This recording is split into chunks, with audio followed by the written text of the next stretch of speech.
I was at a bustling party, waiting for the one who would decide whether I'd won my cousin's bet or not. Forget your dumb ex. $50 if you get the number of the next guy walking through that door. Oh, here comes my target.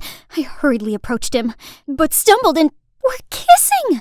I could feel the taste of grapes on his lips. I immediately pushed him away and stood up. Phone number, please. The guy looked confused, but still handed me a note. All done. Time to flee the scene. Hi, I'm Agatha, a super introvert who hiccups when nervous. And lucky enough, my kooky cousin dragged me to this crazy party. I ran home to see Mum looking all excited. Oh, my sweet child, you're back already. It's just not my thing, Mom. But cooking is. I have some amazing news. The local soccer club is looking for a chef, so I recommended you. And guess what? They said you can start ASAP. Yes, I've dreamt of becoming a chef since I was little, and now that dream will soon come true. Yahoo! Today's the day. I eagerly arrived at the soccer club, but my jaw almost hit the floor when I saw Mateo, my ex. What was he doing here? Flustered, I looked away and saw that guy from the party. What on earth? My life's officially over. After the introduction, I immediately ran to the pitch for some fresh air, but then a hand patted my shoulder. It's him again. No calls or texts? You asked for my number. Are you that shy? I'm Killian, by the way. It was just a joke. Please leave. But then he stepped even closer. Panicked, I pushed him away. Almost made him fall backward. I tried to catch him, but not again. This time he smells like chocolate. Oh, you like my lips this much? Why not just say so? Holy moly! I ran straight away without looking back. I better stay 10 miles away from him. Suddenly, I saw Mateo passing by. Has he seen anything? But why bother? As if he cared. He dumped me. Okay, Agatha, you're here to work, so focus. But with these jocks around, it's not that easy. They always jump-scared me when I was doing my job and made fun of me when I got lost in the changing room. And Killian was always there in time to save me. Everyone, stop. Close your eyes. Then he threw a super stinky, sweaty towel at my face. Ew. Plus, that jerk is the pickiest eater on this planet. He's constantly complaining about my food and demanded I cook him something else. There you go. I'm cutting on starch to build muscles. I'll get rid of the pasta. Oops, I forgot. I'm lactose intolerant. Okay, no cheese. Poor little chicken. I can't eat that. So, are you allergic to the plate too? Meanwhile, other team members were way easier, especially Mateo. We used to date, so I knew his taste pretty well. I gave you some extra pork, your favorite. I don't like pork. I hate pigs. Just then, Killian jumped in. You should focus on me instead. We can discuss my meals privately. Before I could say anything, he already handed me a note. Me and him alone? That's weird. But learning his eating habit would help my job, right? Nope. Big mistake. Killian had an endlessly absurd list of diet restrictions. No more than 2.5 grams of salt a day, mayonnaise on everything, no mushrooms, and spaghetti without tomato sauce. Did he just descend onto Earth? And during the meal, this dude kept smiling and staring at me. You like me or something? You have a veggie on your teeth! Dude! Oh gosh! I immediately ran to the restroom, but Killian caught up with me, holding a ball of wool. Is this yours? I looked down to see a wool thread coming out of my dress's hemline. Oh gosh, I wish the ground just swallowed me whole right now. Surprisingly, Killian put his jacket on me. That was cool. Just then he caught me drooling over him, so I immediately pretended to play with my phone. Just want to beat level 9,674 in Candy Crush. Strangely, over the next few days, Mateo started being nice to me. Too nice. Your cooking is top-notch as always. Tomorrow, can you make me those delicious vegetable fritters we used to have together? He still remembered that? Boy, he made my heart race. I sprinted to the kitchen and put on music to calm down. Soon I found myself singing and dancing to my jam. I promise that you'll never find another like me. Hee hee! Ooh, ooh, ooh, ooh! Mamma mia! How long had he been there? Flustered, I burnt myself. Killian rushed over and held my hand. You okay? You can't even handle yourself? Then he insisted on finishing my work and even prepared us a dish. Well, his broad back. Isn't he quite a charmer when he cooks?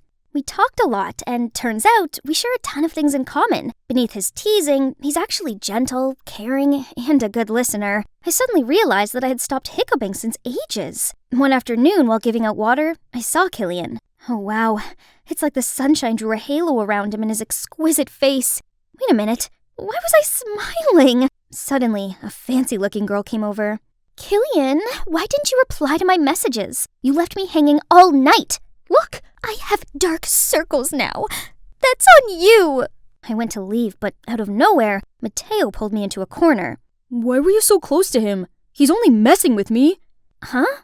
What do you mean? He competes with me in everything. I was cold to you to protect you. Now that he knows you're important to me, he'll harm you to hurt me. I think he's just trying to be nice. His dad is our club's biggest sponsor. You really think he wants to hang out with people like us while Sloan, whose family owns the largest hospital in the state, is here? I don't know what to believe anymore. However, I had to admit they looked like a perfect couple. While holding a coffee tray one time, I clumsily bumped into Sloan. Are you blind? Why do they let a doofus work here? Come on, Sloan, you bumped into her. He sure seemed sweet to me. Maybe Mateo had misunderstood him. Then once, I spotted the two of them in a quarrel where Killian even pushed Mateo. I tried to intervene, but they brushed me off. What was going on between them? A few days later, I returned from the grocery store to see the head coach in a fit of rage. Explain to me how Mateo is hospitalized for eating your food. What? Why? Stop it! You're fired! My head spun in a million circles. I hadn't done anything wrong. I was packing my things when Sloan appeared. Well. Looks like Little Miss Muffet met her match. Only need some simple tricks to get rid of you and your phony, needy act. Stop dreaming about Killian. You're not at our level. Wait, our? Who's with you? But Sloan just smirked and strutted away. That's when the memory of Killian and Mateo fighting struck my mind. So, Killian must have conspired with Sloan to harm Mateo and ruin my career in the process? How could he? Still, he had the cheek to text me as if nothing had happened. Dummy, Agatha. You should have listened to Mateo from the start and stayed away from Killian. I visited Mateo in the hospital, but he coldly shooed me away. It was exactly like the day he dumped me. Today is the city's championship final, and to be honest, I didn't really know why I was here. I looked around for Mateo, but couldn't find him. He might still be sick, so we had to skip this match. On the field, Killian seemed distracted and off his game. What's wrong with him today? Killian, my dear. The lady sitting next to me looked nervous and kept fidgeting. I spoke to her and figured out she was Killian's mom. She told me the shocking news. His little sister was missing. He was blackmailed into making their team lose or he'd never see his sister again. Killian faced the goal, but he didn't kick. Instead, he passed to another player who then scored the goal. The spectators cheered in triumph, while other players celebrated the goal with Killian. Blood seemed to have drained from his face. As predicted, the threats kept coming. I couldn't just sit and pray, so I asked Killian's mom for more clues. She played me the recording of her daughter. I strained my ears to listen and heard a noise. Peekaboo, peekaboo. I know that sound. It's Mateo's parrot. Ma'am, I know who's behind this. It's Mateo. What? I can excuse fake food poisoning, but how dare he harm my Killian?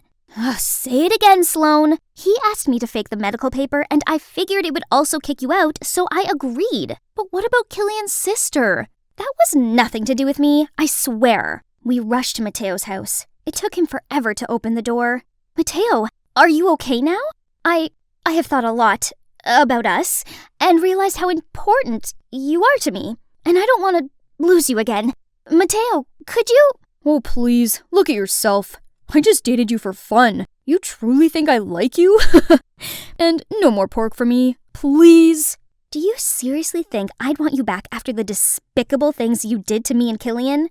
Killian? Props to that freak for coming at me for telling the truth. So pathetic of him to go for my leftovers.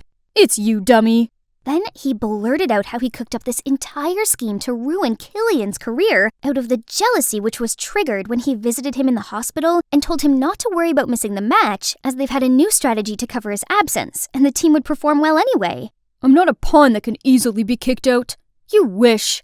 You are pathetic. Right then, Sloan appeared with the little girl. Let's go. There's no time. Where are you going, Agatha? Admit it. You're still smitten with me. Sorry, the old Agatha can't come to the phone right now. Why? Oh, 'cause she's dead. After that, we rushed to the stadium. There, I shouted out Killian's name and raised his sister's hands. He seemed surprised to see us, then nodded and smiled. Afterwards, he played like a pro and led his team to victory. He was even awarded Player of the Match. It's an honor to receive this title, and I want to shout out to someone important. Without her, this wouldn't have happened. Agatha, thank you so much. Countless cameras turned to me. Then he rushed over to drag me to a corner where I told him everything. I know Mateo's a jerk, but I didn't expect him to be that bad. But no worries. Let's see how he likes being permanently banned from the soccer club. Agatha, I want to tell you that I found something just as important as soccer. You. He then grabbed my face and pressed his lips against mine. Finally, we had a legit kiss, and it was magical. How's it possible that I've never set foot in a place this close to me before?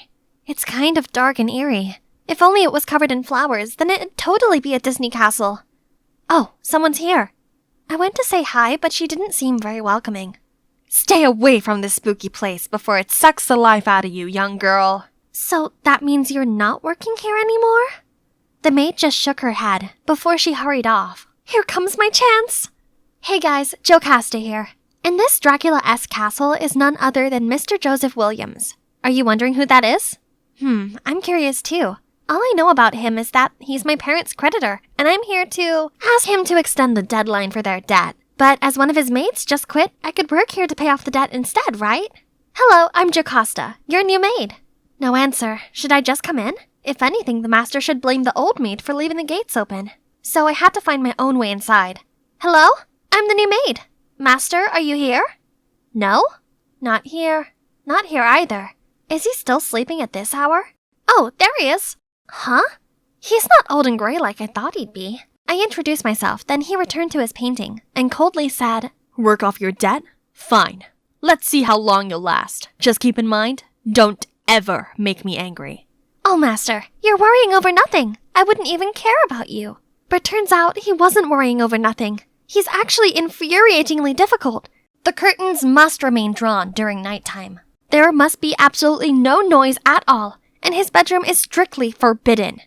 Who gave you permission to sit there? Oops, I forgot. I must keep a distance of 10 feet from him at all times, even during meals. Phew, finally it's time to rest.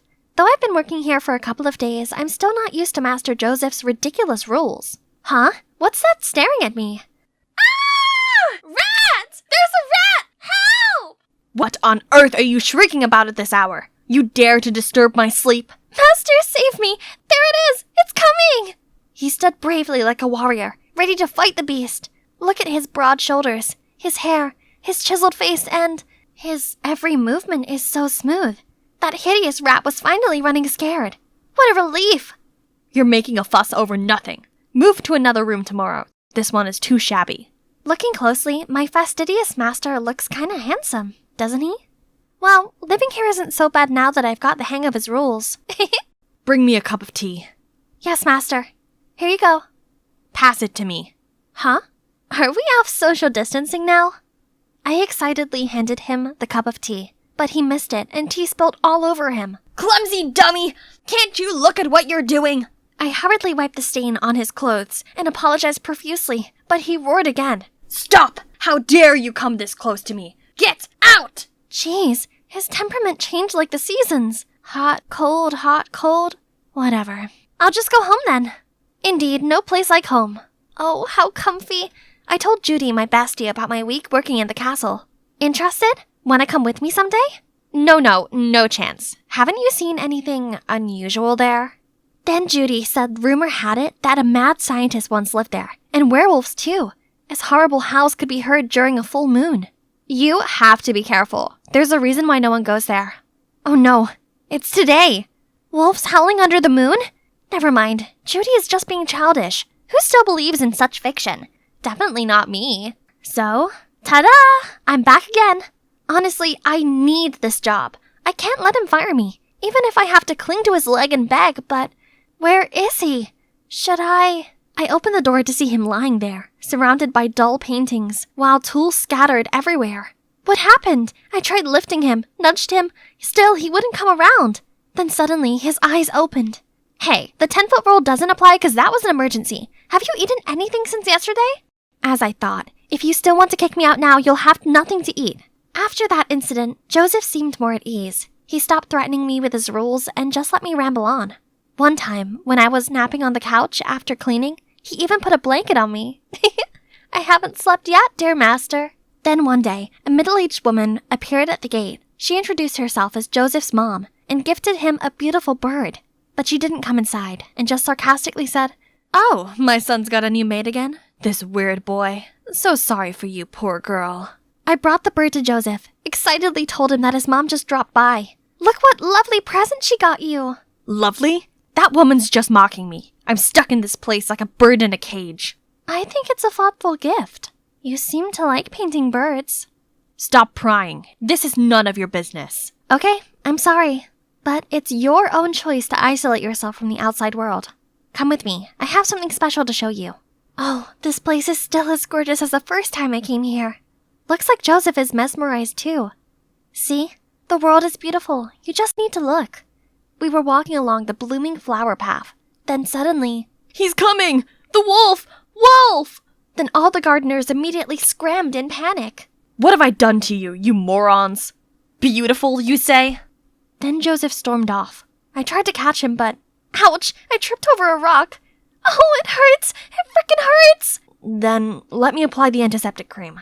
No, that will only make it worse. Maybe doing something fun could ease the pain. I'll be distracted from this. Please, can we watch a movie? And of course, he couldn't refuse. Oops, awkward. Clearly I didn't think it through when picking this rom-com. Wonder what my master is thinking. Oh gosh, there's no need to be that emotional. His scary appearance startled me. Eyes turned white, mouth snarled, as if he wanted to eat me alive. I tried to stay calm to ask him what was going on, but Joseph was like a madman, frantically smashing things and howling. "Stop, Joseph! Please don't do it! Ah, my arm!" Realizing that he'd just hurt me, Joseph seemed to regain his senses. He then ran off in a panic. I quickly hugged him. It's okay, calm down." Once he'd felt better, he started telling me his biggest secret. Since childhood, he'd had difficulty controlling his emotions, which often led to outbursts of anger. Later on, the moon also triggered this reaction after his stepfather passed away on a full moon night, and it then became traumatizing because Joseph feared he'd been the cause of his death. That was also the cause of the tension between him and his mother. I think I was born with this strange condition. As a child, my stepfather used to give me some medicine to keep it under control. His stepfather used to give him pills? Judy also mentioned the mad scientist who used to live here. Is that... I have to figure it out. One night, I sneaked into the room that Joseph forbade me to enter. On rummaging around, I found a tape that showed me the whole terrifying plan of his stepfather to regularly give Joseph a power-boosting pill as an experiment, and also to take him to the mountains to test out some new crazy invention. What on earth was that? But I can't tell Joseph right away. He needs to be mentally stable first. So I started off by taking him out for a walk, and when he felt comfortable enough, I suggested we go downtown together for some grocery shopping. He was just like a hedgehog, prickling up every time someone accidentally touched him. But of course, I know how to tame this hot headmaster, just like this. There you go. Then we started tidying and redecorating the whole castle to liven up the mood of this place.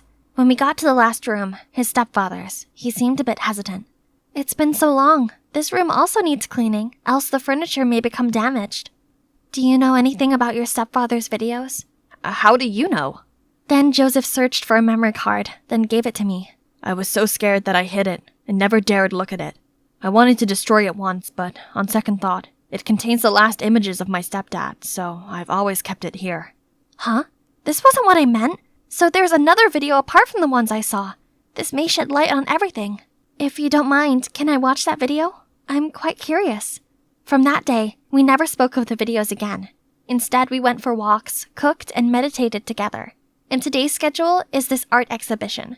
Look at his surprised face. They look familiar, right? Don't tell me you don't recognize your own artwork. It seems that each painting tells a story. I can't wait to know who the artist is. They must be an experienced and profound person. I knew it. These compliments will help him erase his own self-doubts. Back from the exhibition, we noticed a delicious smell coming from the dining room. Who could that be? It was Joseph's mother.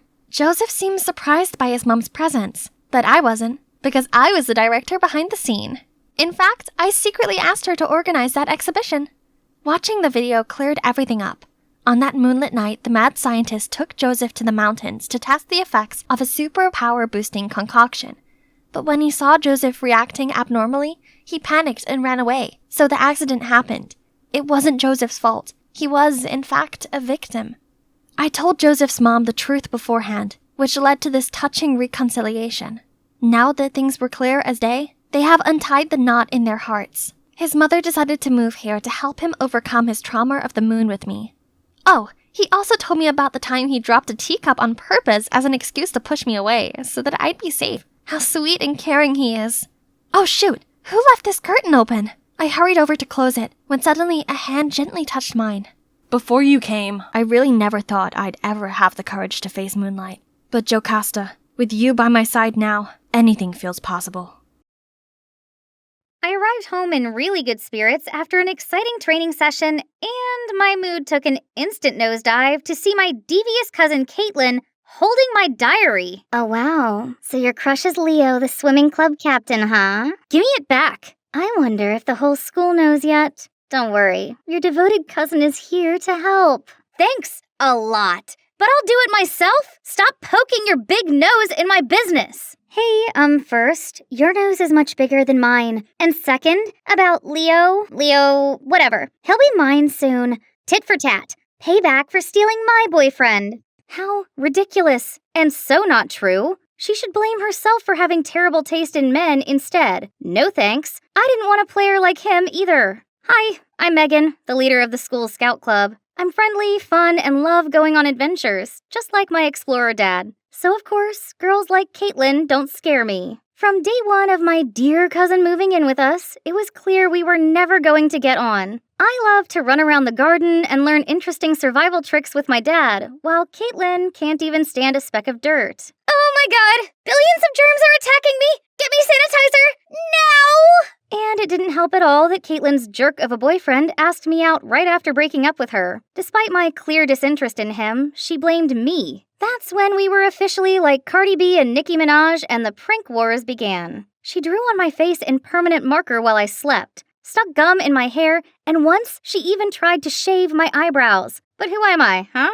I can beat her with only one move. But now, the stakes have been raised. She's going after Leo. So I need to confess my feelings to him ASAP before Caitlin butts in and ruins it. The perfect opportunity would be the upcoming school field trip for top students, which Caitlin definitely can't join. And there'll be plenty of chances for me to impress Leo. But there's one slight problem. It's by a river. OMG, thinking of it made me want to pee my pants already.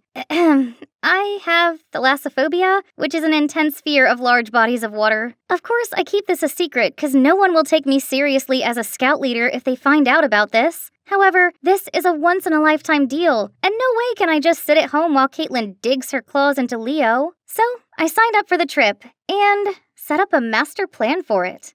Baby steps. I mean, literally, I signed up for swimming in a kid-friendly pool. Easy peasy lemon squeezy. Oh, but why are my legs trembling like this? Ha ha, it's not like I've morphed into a jellyfish or something. Look, the pool is turning into the scary ocean ready to swallow me! Help! Suddenly, a boy with a floaty bumped into me. I fell on my butt and my leg touched the water. Something grabbed me.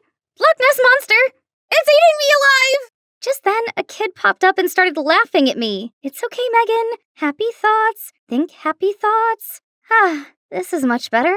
But then I felt splashes everywhere. I tried to avoid them but ended up toppling over and fell into the water. Panicking, I spluttered and flailed about. I couldn't care any less about everyone looking at me weirdly anymore and just screamed for dear life. Suddenly, strong arms pulled me out of the water. Then that guy carried me, and my face pressed right against his chest. Holy moly, it felt harder than a rock. You all right? Oh, my Superman. I'll be your Lois Lane. Ew, snot is streaming down your face. Disgusting. Gosh, this is so embarrassing. I got dressed at the speed of light and ran out of there. Hang on. Something isn't right. Hey, missing something? Jesus, this jerk still tried to embarrass me at the last minute? The only good guy in this world is my Leo. As if it's still not enough to call it a day, I came home to see Caitlin watching a scary movie about a giant shark. Sup, Scared of me already? It's not too late to cling onto my leg and beg. Who's scared? This stupid show. It's obviously all CGI. There's no shark in the world that could be that big. And, they're labeled as dangerous, indiscriminate killers that eat anything in sight, but in fact, sharks are most often the victims. Whew. My acting was not so bad, was it? Finally, the field trip participants list was published. Of course, my name was on it, and Leo too. But wait, why is Caitlin here? She's always wrapped up with boys instead of studying, and doesn't even remember the multiplication table. What? Can't accept the fact that I'm a genius too? FYI, I am super quick at math. Really? So what is 356 plus 445? Easy, 234. Huh? That's not even close. But it was quick. See you on the trip. I'll be watching you, sis. The day finally came, and our tour guide is Mike, the best scout in the state. But hold on, why does this guy look familiar? Oh no, that's the guy who saved me at the pool. Scared that he'll expose me, I didn't know what to do but to give him the stupidest smile. To my surprise, he seemed not to remember me at all. Then he asked me to demonstrate the first activity with him, vertical net climbing. It's time for me to shine. Eyes on me, Leo.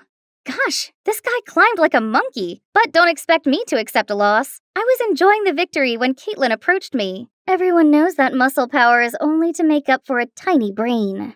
Yeah, great shout, Megan. Use all your energy up in one go just so you can show off. Are they cut from the same cloth? Never mind.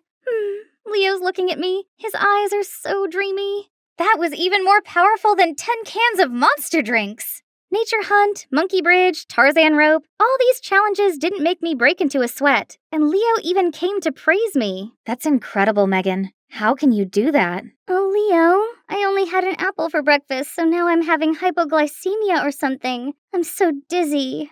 OMG, my dear cousin should really get an Oscar nomination for her fake act. I gave my sweetest smile and helped her, just so when Leo wasn't looking, I tripped her up and she fell face first into a muddy puddle. Leo tried to wipe it off, but ended up turning her into a monkey. Then Mike walked past and said, Wow, this layer of makeup is a big improvement. His cattish tongue seemed not to leave anyone alone. In the afternoon, I took my free time to wander around and saw a pretty bird. I wonder what it is. That's a red-capped mannequin, very popular in Central American forests. Wow, good knowledge. Thanks for telling me without being asked. They have a signature dance to impress their mates. Any idea? A moonwalk that rivals Michael Jackson's.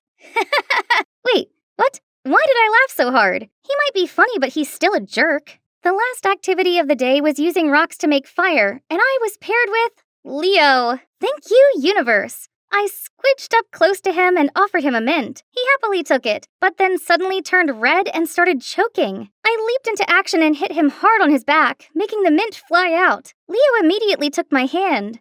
My guardian angel, where have you been all my life? Anyway, would you like to join me for a walk later? I have something to tell you. Yes!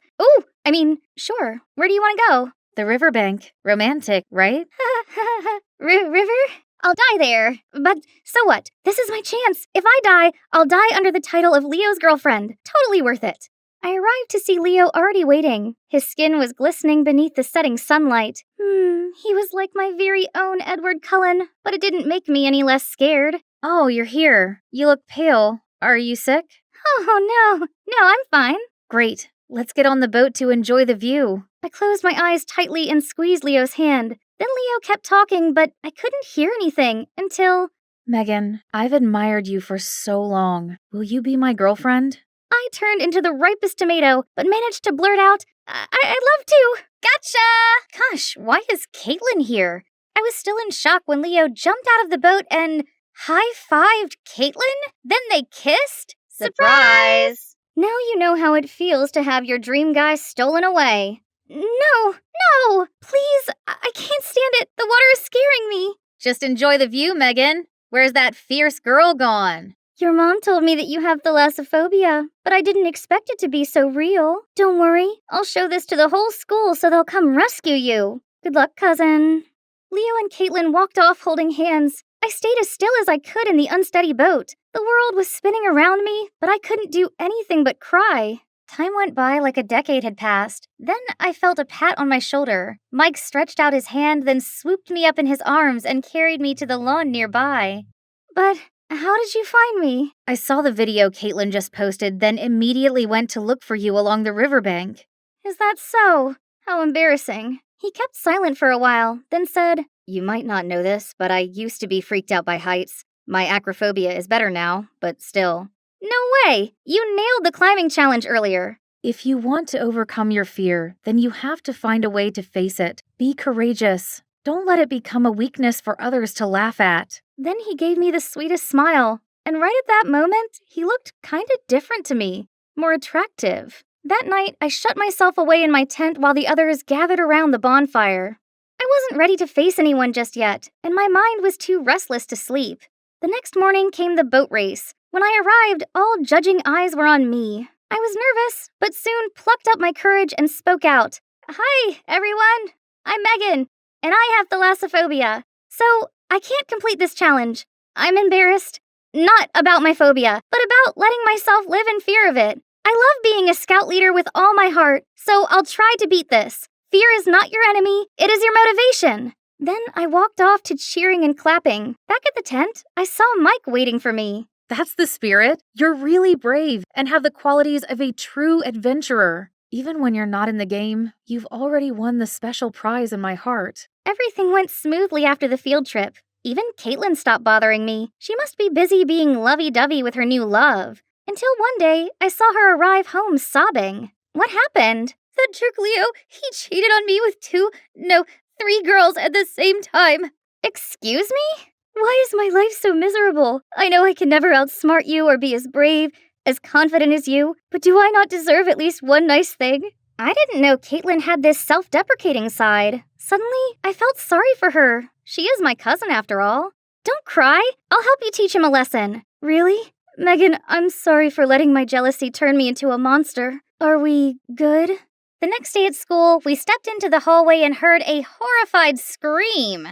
It was Leo with his locker full of cockroaches. He freaked out so much that his friend had to catch him before he fell over. Oh, Leo, I am just warming up. I gathered my classmates and showed them the extra special gift I'd prepared for him. Hello, everyone. This time on Name a Cockroach After Your Ex, we have here a gentleman named Leo Whittemore. Happy Valentine's Day, everyone! Everyone burst out laughing and Leo literally fainted. And now he's known as Leo the Roach. Actually, this was all Mike's idea, so we can both retaliate against Leo and donate to the Cry Me a Cockroach Wildlife Fund. And back to me. To make things right, I decided to go back to where I started. I realized nothing is impossible when you believe in yourself, and when you have a perfect companion to give you the gentle nudge you need.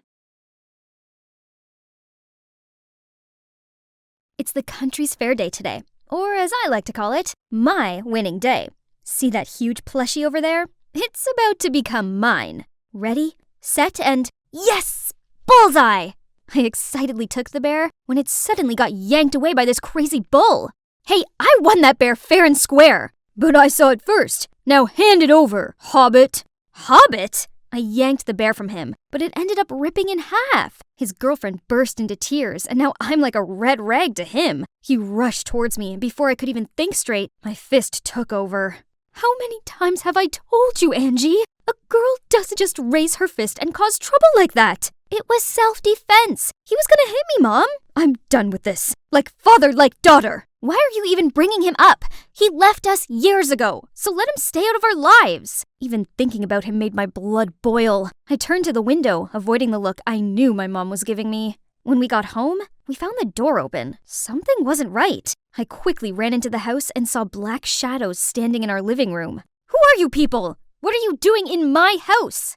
All hail our new leader. The lights suddenly came back on, and I saw them all bow to me? Angelina, I've been looking forward to meeting you. I'm Nick Mason, Mr. Bruno's right-hand man.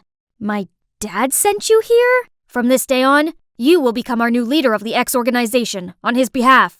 You gotta be kidding me! For so many years, he hasn't cared about whether we live or die, and now he suddenly wants me to take over? And look at you all. This organization seems no good. Please don't misunderstand us. X organization was founded by your father to help the local people and fight for justice. But things took a horrible turn, so I'm afraid he's gone to jail for a little while. He's in jail? Oh, my head! Fighting for justice? That's why he's in jail now? Your father put the safety of the seaport local first. In doing so, he fell into the enemy's trap. You will understand him better if you accept his wish and become our leader. As much as I hate to admit it, I missed my dad. He once promised that he would skip his work and hang out with me on my birthday, but then he just disappeared without a word and has been quiet for the past 6 years. Until now. Darling, I have something for you. She gave me some old letters and a plushie bear, which I'd begged my dad to buy for me. She'd hid it from me the whole time, as she was mad at my dad for always risking his life for things that weren't any of his business. It turned out that my dad had still cared about me, even without me knowing. Mom, I've made up my mind. I hope you'll support me. So, my mom and I had a long journey to the seaport of the city where my dad's ex-organization was secretly operating. We walked into the market, then stopped at a large fish shop. How on earth does an organization have their secret base in such a crowded place? The most dangerous place is the safest one. Remember that. I remembered my dad used to say this to me when I was a kid too. This must be his crazy idea. Nick led me into a room at the back of the store and introduced this as the organization's base. So, this is where my dad used to work, and he'd still kept the same old hat all these years? Let's get to work. There's been a lot of theft going on in town lately. Every night, the thieves break into stores and steal everything they can. People are panicking right now, so we need to solve this as soon as possible.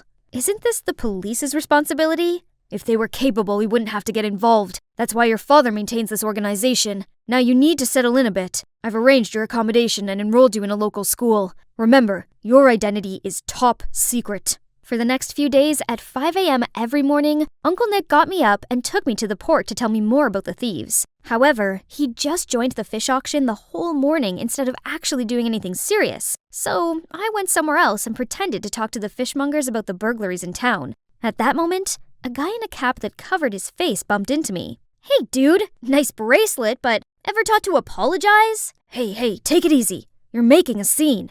Okay, maybe I should just behave like a normal schoolgirl here.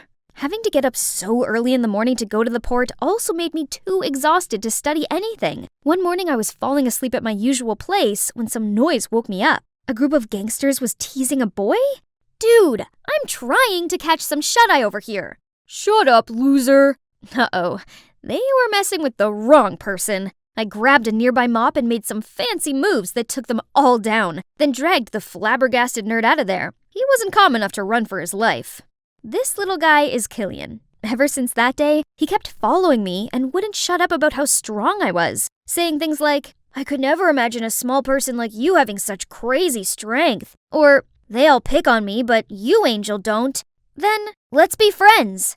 I have no peace when he's around. While I was trying to make some space for myself, a call suddenly came from Uncle Nick. One of the jewelry shops in the city just got burglarized. Can you help? What? Yeah, I'll head back to headquarters and set up a plan. You can count on me. I then hung up, and that's when I heard a ball hitting the floor. I turned around, and there was Killian, standing behind me, shocked to the core. He'd obviously heard the whole conversation. If you utter a word of this to anyone, you'll not wake to see another day. Do you hear me? I can help you. I know this town like the back of my hand. Okay, we can be friends. Or associates. As long as you keep quiet. After school, Killian and I rushed to the crime scene. While wandering around, I spotted a shiny thing among the broken glass. It must have been from those thieves. But wait, I've seen this D symbol somewhere. I was about to pick it up when Killian grabbed my hand, shivering. Bro, it's her who attacked us back then. That gangster suddenly came at me. I tried to dodge him, but ended up toppling over backwards. Suddenly, a strong arm held me back and shielded me from the punch. Mamma mia! Who's this handsome hunk? I wrapped my arms around him and pulled out my inner damsel in distress. Oh, my hero! These jerks won't leave me alone! Please save me! I'm scared! Mess with my friend one more time and you're dead meat. Get lost! He turned to me, making sure I was okay, then parted way. Through Killian, I found out his name is Frank, a senior at our school, and he's known for his cold and reserved demeanor. Definitely my type of guy. But wait, what about the bracelet? I returned to the broken glass window. The bracelet was nowhere to be found. At school, all students were constantly talking about these recent burglaries. Everyone was worried about who would be the next victim. When will all this nonsense stop? I wonder who their next target will be. Don't you see? The recent victims were all the big shots in town, and the crimes were all on the days the police weren't out patrolling. So then, Graham's jewelry shop and Holden's boutique store could potentially be their next target? That makes sense. Wait, Frank? Now that you're here, I feel so much safer. It'll probably be Holden's because Graham already added a new security system to his shop. Please stop fiddling with your hair like that. Good observation. The police don't patrol the port tonight, so they might make a move. So stay still inside, will you, sweetie? Aww, but his sweetie's still gotta watch Holden's shop and catch the thieves red-handed tonight.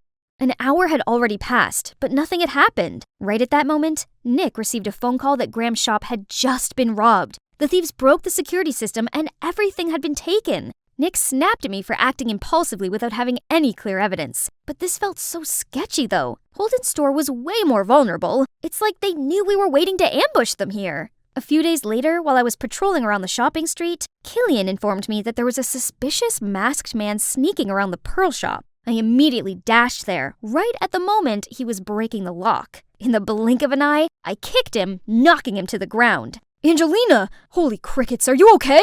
I looked up to see Frank running towards me. The thief immediately rose up, causing me to fall back, then fled the scene right away. Catch the thief, quick! Frank and Killian darted past me and followed the guy. I waited for them at the harbor, but only Killian came back. Sorry, Angelina, but I have to say this. There's something fishy about Frank. I think he's on the thief's side. Oh, come on. Are you jealous of him? How do I know you're not their spy? What do you mean? You've been acting suspicious from the get-go. You wouldn't leave me alone for a sec. And remember how you listened in on my conversation with Nick? And what about when you made me so sure it was Holden's shop that would be the next target, And now you're blaming Frank? You're so wrapped up in that jerk. I saw him purposefully let that thief go. When I was about to catch up to him, Frank suddenly stopped, making me crash into him. Then the thief got away. That can't be. He's always there to help me. I'm the one who's always backing you up, but you only see that fraud as your hero. Just forget it. Wait, I had no idea who to trust. It was all so confusing. Right at that moment, I got a message from Frank asking me to go to this Meteor camping place, as he had something important to say to me. Okay, it was time to confront him and get the truth. I rushed there as fast as I could, only to find nobody? I looked around and noticed this suspiciously lit up tent. The tent flap suddenly opened and a shadow bolted towards me. Hey, calm down, it's me. I opened my eyes to see Frank in front of me. He'd set up this whole place for me? Frank suddenly took my hand and confessed. Angelina, I've fallen head over heels for you. I was wondering, will you be my girlfriend? Together, we could be a power couple. With your X organization and my Darkwalkers clan backing us. How do you know I'm related to X organization? Ha! I've been watching you since that first day you wandered around the fish market with that old Nick. Remember this bracelet? You almost got me that time. You shameless, rotten, stinking skunk! I even trusted you over Killian! Oh, come on. It's not my fault you fell for me and betrayed your best friend. You and I are more alike than you think. It's only fitting that we become a team. Enough! Listen carefully. I'm never going to team up with a dirtbag like you! How did you... Guys, take her! From the tents, Frank's minions came out one by one and surrounded me, then gradually tightened the siege. Let's see who's the boss now. Oh, no, I fell into his trap. Those punks held a rope ready to tie me up, but right at that moment, I heard a car engine approaching. Is that Killian leading Nick and the X organization? He jumped out of the car, ran past the minions and Frank to get to me. Angelina, are you all right? You're not hurt anywhere, are you? I shook my head and felt so touched. He'd come to save me. I thought you were mad at me. I was, a little bit, but I couldn't let you do all this alone, so I went to Uncle Nick. Behind Killian, Uncle Nick and the team had seized all the thieves and their ringleader Frank. Now they'd spill all their dirty secrets in front of the law. It turns out, my dad was about to expose the Darkwalker clan for their evil antics when they framed him for intentionally causing injury and put him behind bars. Since I became the new leader of X, Frank had been trying to seduce me so he could manipulate the organization. Finally, though, my dad was found innocent and released. Mom and I welcomed him home with open arms. I'm so sorry for leaving you behind. I was afraid I would put you in danger. It's all right, Dad. you must have had a hard time too. I'm sorry for taking so long to realize how proud I am of you. I missed you so much. Dad was super impressed with what we had accomplished for the organization. He even decided to let me continue to be the leader, all the while supporting me and teaching me his tricks. And I know for sure everything will turn out okay, especially with this guy by my side. So, did I do a good job proving myself, lady boss? The vice leader position seems to suit me well, don't you think? You do deserve a promotion. How does vice leader and boyfriend sound? Hey, I'm Esther, of the rising TikTok channel at Aesthetic, where I share my passion for fashion. Look at my newest design. Cool, huh? Who would have thought newspaper was a great material for making dresses? I was trying one on and posing for photos when I heard a knock on my door. That's my mom and dad. Esther, we have some good news. We're moving. What? I'm being transferred to another branch in San Francisco. Can you believe we'll be living in that sunny city? No, we can't move. I'm a senior already. All my friends are here. Mom! Just get over it and start packing. This is our one chance at a better life. Why can't they understand that I'm not simply shy, but actually have major social anxiety? It's a real thing that I can't just get over.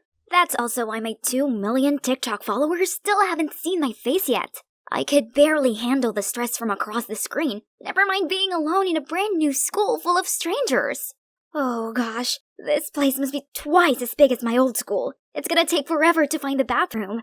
Man, it feels like 1,000 eyes are on me. Or maybe not, but I can't risk looking around. What if someone makes eye contact? My palms are sweaty, my heartbeat is so loud I can hardly hear anything else. But then, some hot couple walked in and literally ate up the entire hallway's attention. Good, surely no one would notice me now. It was so exhausting running from one class to the next. Now, where do I sit? I walked over to a table, but no one batted an eye. I wasn't sure if I should sit down or not when suddenly a pretty girl appeared. Sky blue. Sorry? Anyway, you're new, right? I'm JoJo, class president. Come sit with us. I followed her to another table. Hi guys, got space for 2 more? Yeah, sure. The more the merrier. Oh no, that girl doesn't sound too happy about having me here. But it would be too awkward to just get up and leave. Hi, I'm Esther. Hey, didn't know they serve fresh tomatoes here. Finish your lunch, Amanda. We have homework to do. Phew. Yeah, think about your homework, guys. Don't mind me.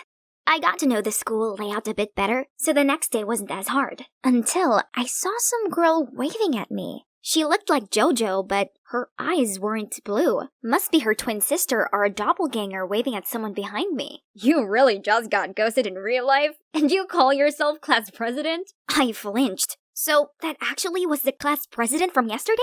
How strange. Then, my absolute worst nightmare came true in biology class. We had to work in pairs. Okay, which group would like a new member? Anyone? Please? Help a girl out. I see you're in a desperate need of a partner, Zeke. Why don't you raise your hand so Esther can see where you are? I saw an arm at the back of the class, so I walked towards it. Hi, newbie. Esther, right? My name is Baby Blue Emerald Green?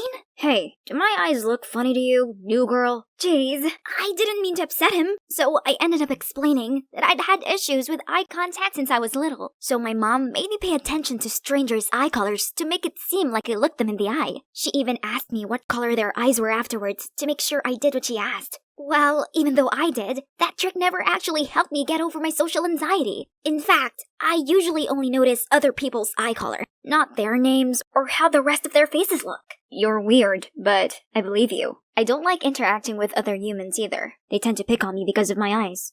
It shouldn't come as a surprise that us shy kids got along pretty well. Zeke taught me biology and chemistry after class, while I helped him with the Spanish homework. Thanks to him, lunchtime isn't as stressful anymore. We could chat away about anime for hours, and he's supportive of my fashion obsession. So I felt comfortable enough to tell him about my TikTok account. He still liked to tease me from time to time, though. iReader, what color are their eyes? You know, the powerhouses, Colin and Amanda over there. No way. I never look pretty guys in the eye, cause I'll immediately turn into a walking tomato. Same thing for hot girls. I don't want them to think I'm trying to pick a fight with them or something. You're that avoidant? Have you ever made eye contact with anyone here except me? Yep. JoJo, the blue-eyed girl. Blue? You know her eyes are brown, right? She likes wearing contacts. JoJo changes her eye color, hair, and accessories every week. She's quite a chameleon. Too bad she seems so smitten with that boring guy Colin Gray. Wow, someone clearly has a crush on JoJo. But actually, I think Z could be quite a catch too, if he wasn't so insecure about his heterochromia. Speaking of JoJo, have you heard about her Halloween party? What about it? Well, I thought about going, but I have no costume. Forget it. It's not like she'd notice me there anyway. No! You should definitely go. I can help in the costume department. So, here we are. I'd successfully transformed my timid friend into King Lelouch. Who else but Zeke and his unique eye colors could pull this off? As his personal stylist, he insisted I come with him. I'm not even dressed up though. Oh man, I can hear my heart pounding already thinking about how many people will be in there. But I'm not the type to abandon my friend. So, let's go. As soon as everyone saw His Majesty, they went silent. Then erupted when he flipped his cape. Look at him. His ego must be through the roof right now. I then swiftly stepped back to a corner. So, this is what a house party is like. Suddenly, I overheard two girls talking. Aesthetic is definitely from our school, or Zeke had some connections. Yeah, I swear this is the exact same outfit Aesthetic has been prepping on her channel. Oh, come on. There could be hundreds of Lelouch costumes during this spooky season. Girls, please stop speculating. Aesthetic is totally not from this school. Hey there, what's your costume? A shy cute girl? Nice Stranger Things shirt. Yeah, I look even better than Eddie, don't I? Yeah, totes. So I have this thing. Gotta go. Bye! Then I ran straight out of there. That was too much socializing for one day. After that party, I noticed Zeke started to hang out with JoJo and became much more confident. I was happy for him, but he was no longer the same guy. One time, we agreed to study together in the library, but he stood me up. When we met the following day, he said he hadn't touched his homework yet because he was out with JoJo. And then asked to copy mine. Sure, fine. But when he was done, he flat out refused to teach me chemistry as he was too busy. Things were that way for a while, until today when I found out the shocking truth. Esther, I only keep her around to do my Spanish homework. You know she's a total buzzkill. Excuse me? Your free homework trial has expired. So much for we're friends, huh? Everyone, look! Someone finally came to some self-realization. How adorable! Tell them, Zeke! Did you know she has to make her own clothes? Pathetic! Who was this guy? He's the total opposite of the boy I'd got to know over the past couple of months. Am I in the upside down? It's over. Zeke and I were practically strangers now. Back to my gloomy and lonely life.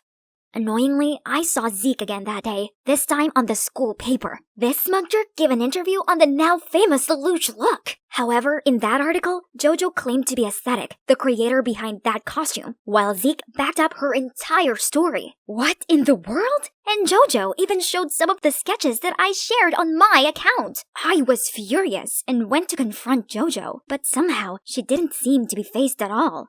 So what if you're the real Aesthetic? I can be her too, don't you think? If you have a problem with that, then let's go sort it out. Attention, everyone! This is Esther. You probably don't know her, but who cares? She has something to share. The floor is yours, girl. Everyone's gaze turned towards me. Holy moly, where should I look? Why is this so different from talking to the camera? My entire body went into crisis mode. God no, something's coming up. Run!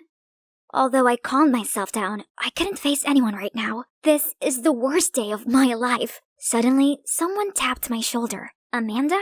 What does this social butterfly want? Did she just ask me if I was okay? Okay? No, I'm not okay. Why is it that girls like you and JoJo, who already have everything, always want to take away everything? Hey, I'm just trying to be nice here. If it wasn't for my silly little friend. What? What are you talking about? Never mind. Sorry, but you don't seem okay. Come with me. I think I know how to make you feel better. Come on. Skipping one class won't kill you, but bad mental health will. I wiped away my tears and went with Amanda, even though I barely knew her. But she had a point. The last thing I need right now is a stuffy classroom. Here it is. Go inside. There'll be someone who can help you. That's weird, but alright. I stepped inside, and it was like being hugged with the smells of wood and paper. It felt healing, for sure. I was browsing through the store, then saw Colin walk over. Startled, I stuck my face into an empty slot on a bookshelf to avoid him, but... This place is filled with dust! Surprisingly, Colin only smiled and gently wiped the dust off my face. If you're looking for your girlfriend, Amanda just left. She's not my girlfriend. And actually, I asked her to bring you here. What? Why? Just calm down. I got you something. How do you know my favorite genre? Because I've seen you read to calm yourself down before. Turns out, Colin had been observing me from a distance for some time, so he even remembered what I usually read. He was hesitant to talk to me though, afraid that all the unwanted attention he might attract would make me feel uncomfortable. But now, everyone knows I like you. Sorry about that. Don't be. It's my fault and my anxieties. I can help you with that. Esther, would you go to prom with me? How will that help? It will. Trust me. Oh, his eyes are gray? I realized I've been talking to him all this time just fine without using the old trick. What if this guy really could help me? On prom night, Colin drove me there. While he was parking his car, I waited in front of the venue. Out of nowhere, Zeke approached me. Listen, there's not much time. You gotta listen to me. Jojo plans to give you an award, but it's only to get you to stand on the X mark on the stage where the trap door is. She wants to humiliate you in front of the entire school because you're with the guy she likes. So be careful. What game are you trying to play here? Why are you telling me this? I want to make things right. Jojo took advantage of my feelings for her, and I was too blind to see that she only liked Colin, and she's been using me to hurt you. This is my chance to make it up to you, so please, don't go up there. It's a trap. Stop it already. I won't let you make a fool of me again. Right on time, Colin came to the rescue. Haven't you done enough? Stay away from her. I'm truly sorry, Esther. Inside, we were greeted by Amanda. Congrats, bro. I'm finally free from the Colin's rumor girlfriend label. Jojo must be green with envy seeing how cute you two are together. Right. She's here, as well as hundreds of other people. Nope, I can't do this. I quickly crawled under a table and curled up into a ball. Still, Colin remained patient. You are absolutely stunning tonight. Honestly, your dress is amazing. Come out. Let the whole world see you. The world will only laugh in my face. Okay, then let me join you. It's actually quite cozy down here. What are you doing? Well, tonight is a special night, and my date's a special girl. So I figured we could totally enjoy it in an unusual way. I feel like my insides just turned into a hot liquidy mess. Who would have thought that I could meet someone who goes out of their way to make me happy? We chatted for a while, then noticed that the lights outside were dimmed for the slow dance. Let's go. Hand in hand, Colin and I swayed to the melody, feeling like we were the only people in the room. Then, the music suddenly stopped. They were about to present tonight's awards for remarkable students. And now, Best Dressed of the Night award goes to Esther Crawford! No way! What Zeke said immediately came to my mind. I turned around to see Zeke looking concerned and shaking his head. Maybe he'd been telling the truth after all. You don't have to go up there if you don't feel like it. Colin was as understanding as always. But then I saw Jojo's smug face. I couldn't let her win again, so I mustered all my courage and stepped onto the stage, but steered clear of the X mark Zeke mentioned. Thank you, everybody, but I believe another person deserves this award much more than me. She's none other than our hard-working class president, Jojo. That's so sweet of you, but it's yours. Please, step up to receive it. You mean here?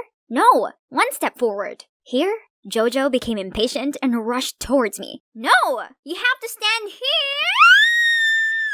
Right back at you, Jojo. Have a taste of your own medicine. Now that's some headline material for the school paper.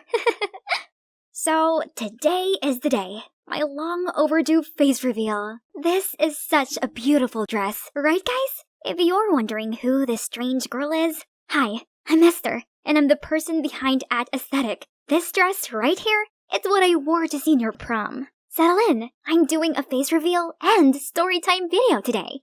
Hey, I'm Madison, and I was born into a well-off family. My parents are successful entrepreneurs who always fulfill their dearest daughter's wishes. Beautiful face, supermodel figure, I have both. But unfortunately, I'm not the only one.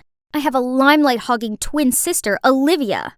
Since elementary school, my sister has won loads of trophies for her singing. Everyone was so spellbound by her that they seemed to completely forget about me. And it didn't help when Mom dressed us the same. Meanwhile, Dad was always like, "Whoa, I can barely tell my two princesses apart. Maddie, if your sister is tied up with her singing, you could help fill in her place in class."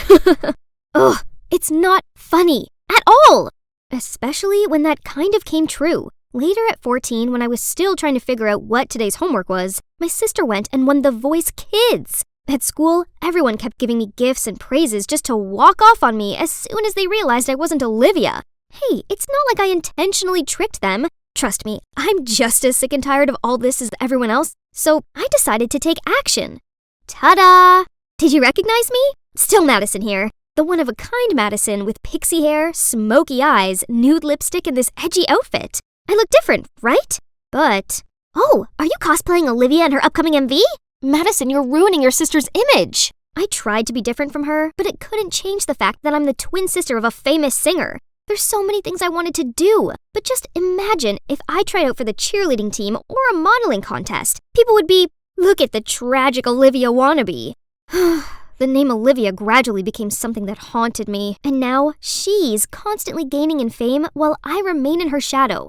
I have my own dream of becoming a model too, and I've gone to every audition I could, but so far, no luck. Oh right, let's check out my new video. Maybe YouTube will be the Kickstarter for my rise to fame. Remember to remove your makeup thoroughly, and the last step is subscribe to my channel to stay updated with the latest makeup trends. It's only been 10 hours, but look at this. There are over 200,000 views and 1,000 comments. Yay! Let's see. Like if you watch this just because you thought this was Olivia. When you're boring but you have a famous sister. Olivia, you're the GOAT. Please reply to my comment. What on earth is going on here? No one talked about the video content. It's all about Olivia. Why can't I get rid of that name? I am Madison! Frustrated, I closed the laptop to leave, but turned around to see the mean girls surrounding me. Silly, you should have titled it Skincare Tips from Olivia's Sister. There would have been millions of views by now. Someone with no talent like you should just stay in the dark. Please. Shut up! Just wait. One day y'all gonna become my fans too. Finally, what a long day. But isn't every beginning tough? Me quitting would be exactly what those mean girls wanted, so I can't give up now. I was struggling to set up my camera when Mom opened the door and peeked in. You've started a YouTube channel? Why not ask your sister to help promote it? But no worry. Everyone can obviously see that you're Olivia's sister. You'll probably receive a gold button soon anyway. Ugh, what do you know? I don't even need her help. And please stop entering my room without knocking. Nobody acknowledges my effort just because I look like her. Fine then, just wait and see. In 2 more months, I'll be 18 and be able to do one thing I've been dreaming of. That will put an end to all this unfairness I had to suffer. This is it, the moment I've been waiting for. Right here, right now, I'll be reborn. I'm ready to start my life anew. You can open your eyes and look at yourself, Ms. Lewis. Okay, 3, 2, 1. OMG in the mirror. A beautiful face. A stranger. Not like Olivia's or anyone I ever know. Finally, I can live my life with my famous sister out of my way. I wonder how my parents would react to this face that I myself don't even recognize. Hey, I'm home. Hello? But who are you? It's Madison, aren't you? What happened? Did you get plastic surgery? Plastic surgery? Didn't you say you were on vacation with your friends? Your beautiful face. Why did you? You mean Olivia's beautiful face. I'm done living in her shadow. Then I ran straight to my room, leaving them there all stunned. The next morning at school, all the girls' curious eyes were on me. And the boys? Needless to say, people were buzzing around. But there was no Olivia nor Madison to be heard. Nobody recognized me. I am the one and only now. Hey, Angel. Are you lost? Let me show you around. Since when did this mean girl become so friendly? You moving here is the right decision. Our school is the best in the state. Boring! If it weren't for my parents' new investment in this area, I wouldn't be at this shabby place. This fame-seeking silly girl instantly bought my bluffing. Her eyes widened, looking at me like a puppy. Then she did everything I asked her to. Buying me sodas, carrying my bag for me, and even wiping my seat. Suddenly, Alicia walked over and nudged Zara. Where have you been? I told you to get me a latte. And who's she? Oh, this is my new bestie. And you should go get your latte yourself, as I'll be busy showing my friend here around, right? Alicia's frown face was a picture. What a solid friendship these mean girls have. But the fun had only just begun. As the teacher did a roll call, I raised my hand up at the sound of Madison Lewis. The whole class gasped, and you betcha, Alicia and Zara's bewildered faces were hilarious. Didn't see that coming, huh? By recess, the whole school had heard the breaking news. Me, Madison, just got plastic surgery. Some were showering me with flattery, while some just kept judging the size of my eyes or my nose bridge, blah, blah, blah. But no one compared me to Olivia anymore. They just forgot about my famous twin sister. That's all I need. Madison is unique. Ouch! What's wrong with you? Are you blind? It was you going the wrong way, Madison. He looks so familiar, but I still can't think of his name. It's Dylan. Have you seriously forgotten my name already? That's right! My old neighbor Dylan. His family must have moved back to town again. But how could you recognize me right away? You look a bit different, but I can still tell from your voice. Forget the past. I'm the new Madison, the best version of Madison. Then I walked away from him.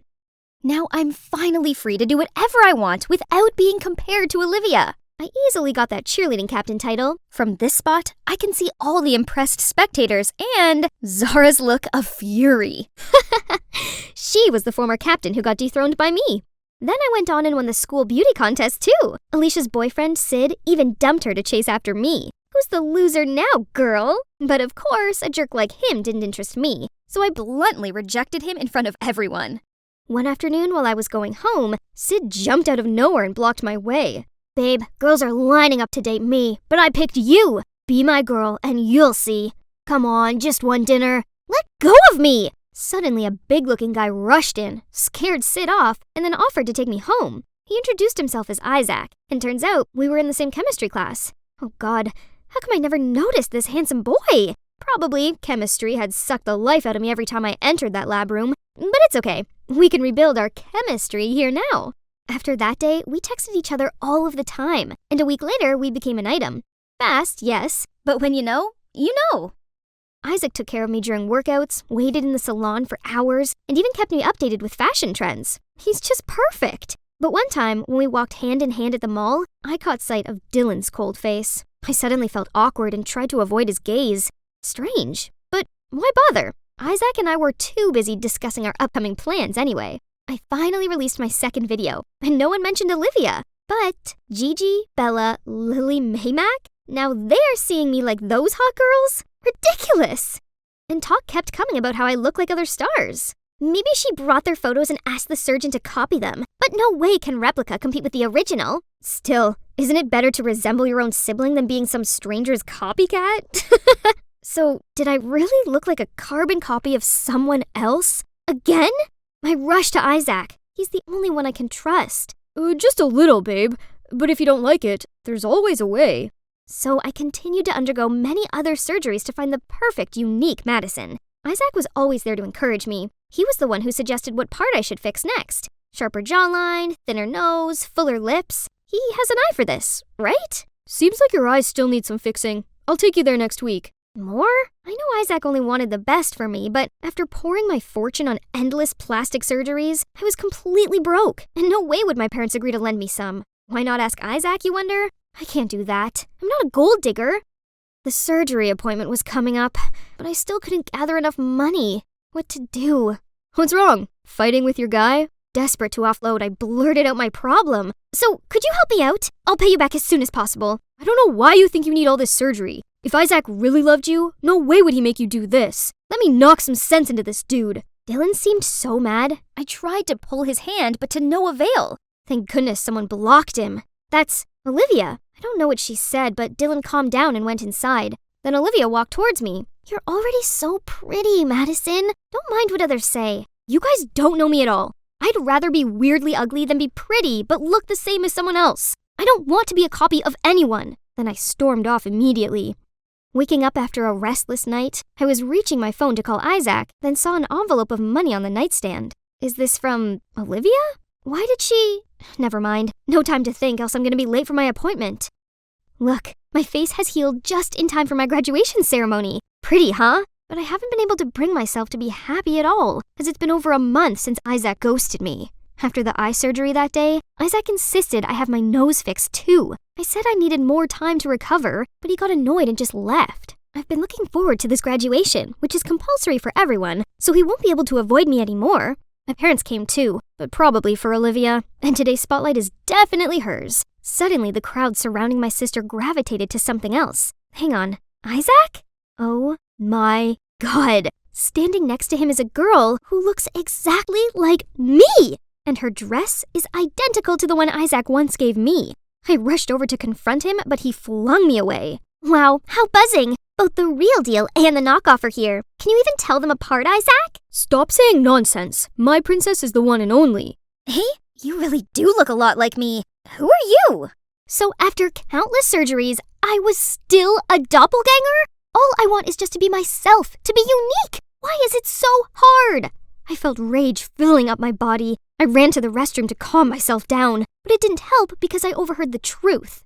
Isaac and Naomi broke up when she moved abroad with her family. Guess she's back now. Yeah, how much he must love her to do all this. Great, now I get it. Isaac only wanted me to get plastic surgery to look like Naomi. But once his ex is back, he threw me away like a broken toy. So the gossip girls at school are definitely not missing out on this chance to mock me. Girls, stop! My sister, it's you who needs to stop. Don't you know you're the cause of everything? Calm down, Madison. It's completely normal to look like someone. To me, and to your family, you've always been the one and only Madison. No! I've never been seen as the only one! Then I told Dylan everything I'd bottled up inside, why I absolutely needed plastic surgery, why I was so obsessed with the fact that I resembled my sister. Everybody had always thought of me merely as Olivia's shadow. I never knew that's how you felt. I'm sorry, Madison. We are such bad parents. Startled, I turned around to see everyone. Madison, I've never looked down on you. I only thought I could use my reputation to make things easier for you. We always try to do the best we can for you two. We thought this change in appearance was what you wanted. If only we'd realized the painful reason behind it. Oh, wow. They actually cared this much about me? I cried even louder and ran straight into their open arms. Maybe Dylan was right. Maybe I really am special just for who I am, not for what I look like.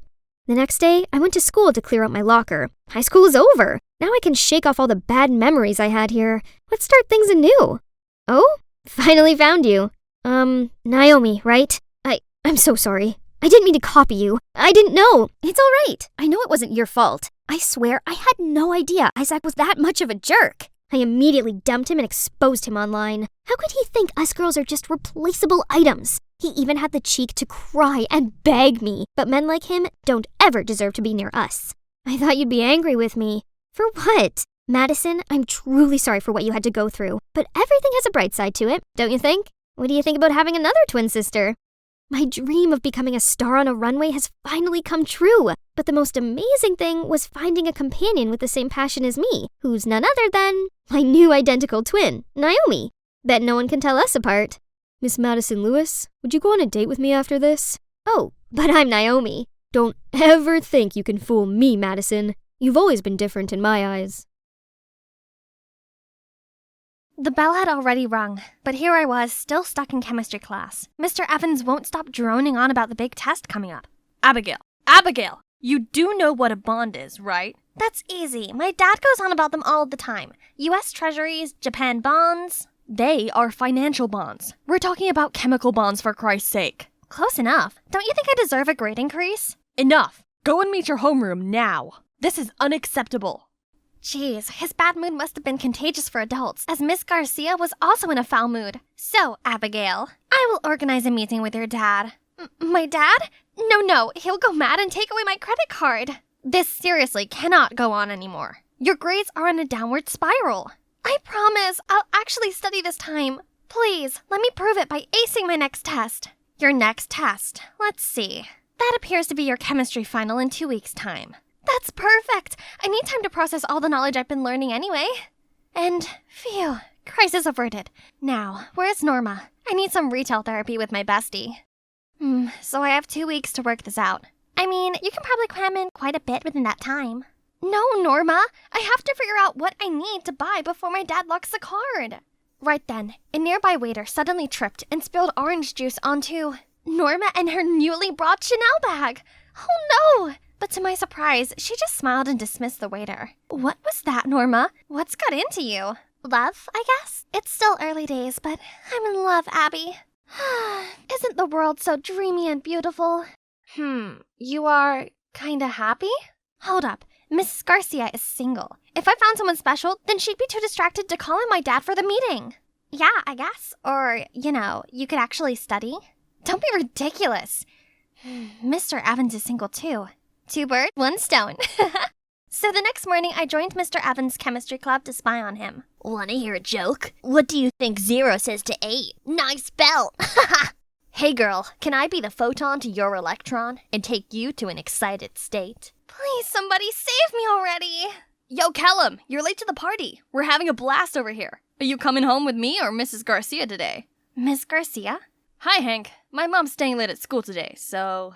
This Callum guy is Miss Garcia's son? I sure came to the right place. Mr. Evans then gave some boring lecture about states of matter. After drawing a whole maze of weird symbols and stuff on the board, he asked if anyone had any questions. Here comes my chance. Oh, good. Curiosity is the gateway to knowledge. Go ahead, Abigail. I was wondering if you like tea or coffee? Oh, and also, are you more of a dog or cat person? Can you please pay attention to the lesson? Callum, as a top student, I think you can help her. Of course you will, Mr. Evans. Poor guy, he's totally oblivious that he's been chosen for my master plan. Who made him Miss Garcia's son in the first place? So, Callum, right? You know, your mom's actually my homeroom teacher. Yeah, I got that figured out long ago. Wait, what? You already knew about me? How can I not? The lowest scoring student in every class. You're my mom's favorite dinner topic. That's why I'm here, studying to change your mom's dinner topic. Could you help me with that? Nope. I don't know what you're up to, but keep me out of it. No way I was letting this plan fail. So I decided to follow Callum to the library after school to learn more about Miss Garcia. Oops, what a coincidence. Didn't expect you to be here. Thought you'd be studying with your mom 24/7. We're just normal people who do other things apart from studying. You know, reading, watching movies, talking. I guess you and your mom only read specialized books.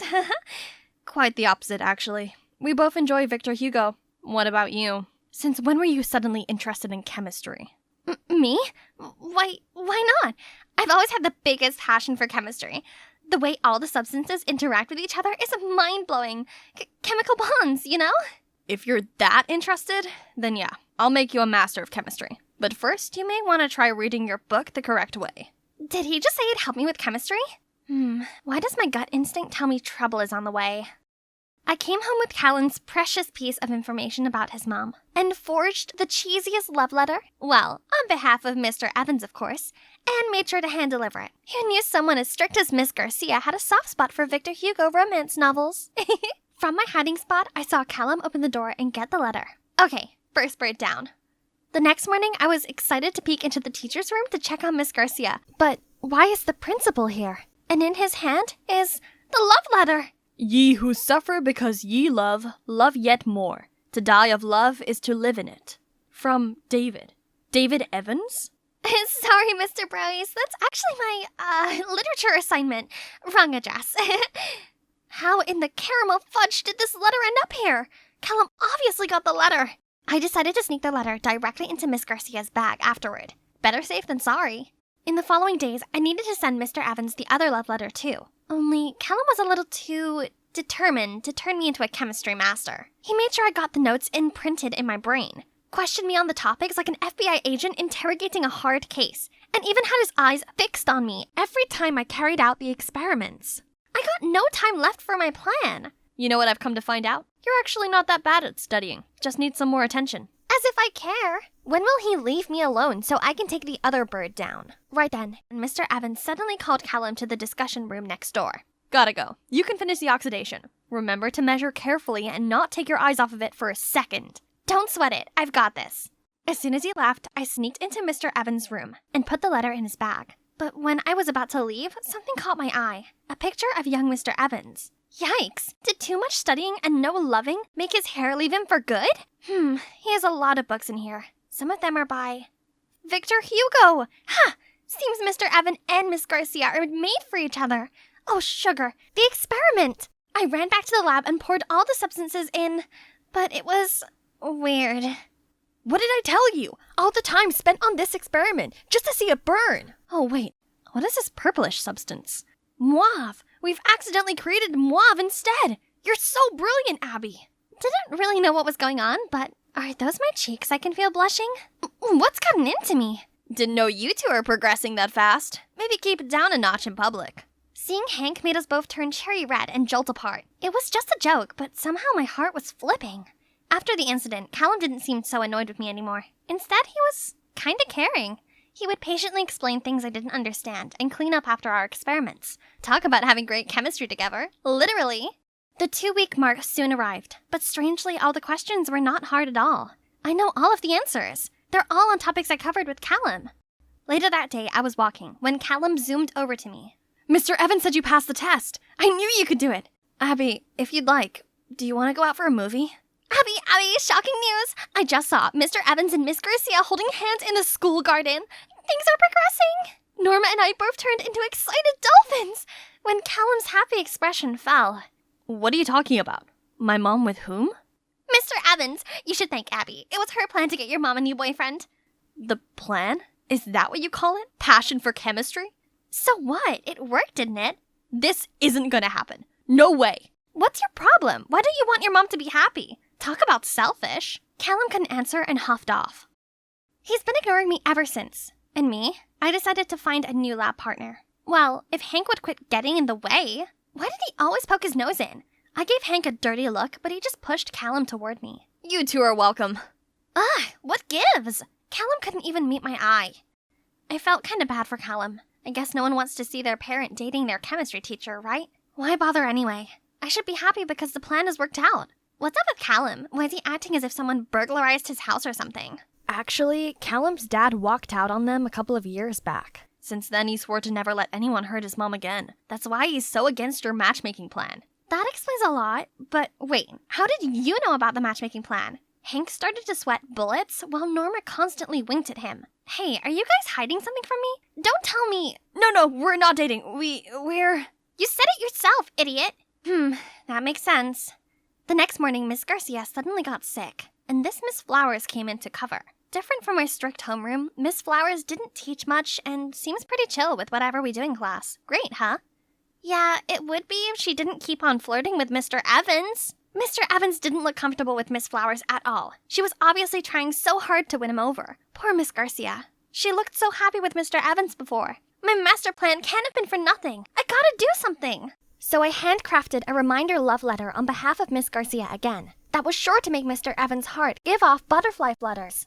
But I was sneaking it onto his desk when Miss Flowers appeared. Abigail, what are you doing? Why are you doing this? Mr. Evans is my dream man, not hers. No, he's not. He and Miss Garcia are obviously made for each other. Duh! I demand that you take that back at once. He's my heart's desire. Mine. No, he's not. He goes all gooey-eyed at Miss Garcia, not you. This is unacceptable. Detention! That's not fair, Miss Flowers. You can't punish her over nothing. You, Garcia's son, right? Want to play hero saves beauty? Detention for both of you, now! Miss Flowers? More like Miss Tyrant. What kind of a teacher made students clean the windows for detention? Ugh, these stupid windows. Breaking my back already. And Callum being all Frosty the Snowman with me is not helping. You brought all of this on yourself. What? If you hadn't have given the love letter to the principal in the first place, Mr. Evans and your mom would be official already. My mom and I are fine by ourselves. Who's being stubborn now? Hank already told me everything. I understand you're upset, but have you ever thought about what your mom wants? She sure looked happy with Mr. Evans. Callum didn't say anything, but I could tell from his glazed eyes that he was thinking hard about this. When Callum and I finally got out of detention, Hank and Norma rushed in. We just heard that Miss Garcia has food poisoning. She's fine now, but Miss Flowers will probably cover for another week. Why do I feel like Miss Flowers has something to do with this? She visited my mom yesterday and gave her a casserole. That's it! Miss Flowers must have poisoned Miss Garcia so she could replace her. But this is getting crazy. What can we do? How about we publicize all the love letters online so the whole school knows about Miss Garcia and Mr. Evans? I mean, if that's okay with you? Callum didn't say anything and just nodded. We immediately rushed to the IT room, but the computer's locked. Let me handle it. I know the password. With Callum's help, we posted on the school forum. And guess what? Everyone's smitten with Miss Garcia and Mr. Evans' love story.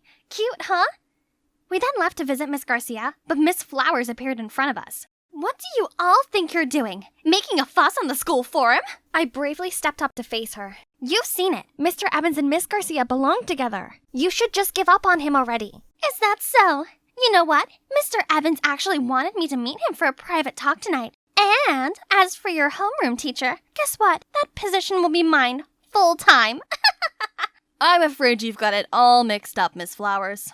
It's Mr. Evans, followed by Miss Garcia. We asked you to come to talk about Miss Garcia's food poisoning.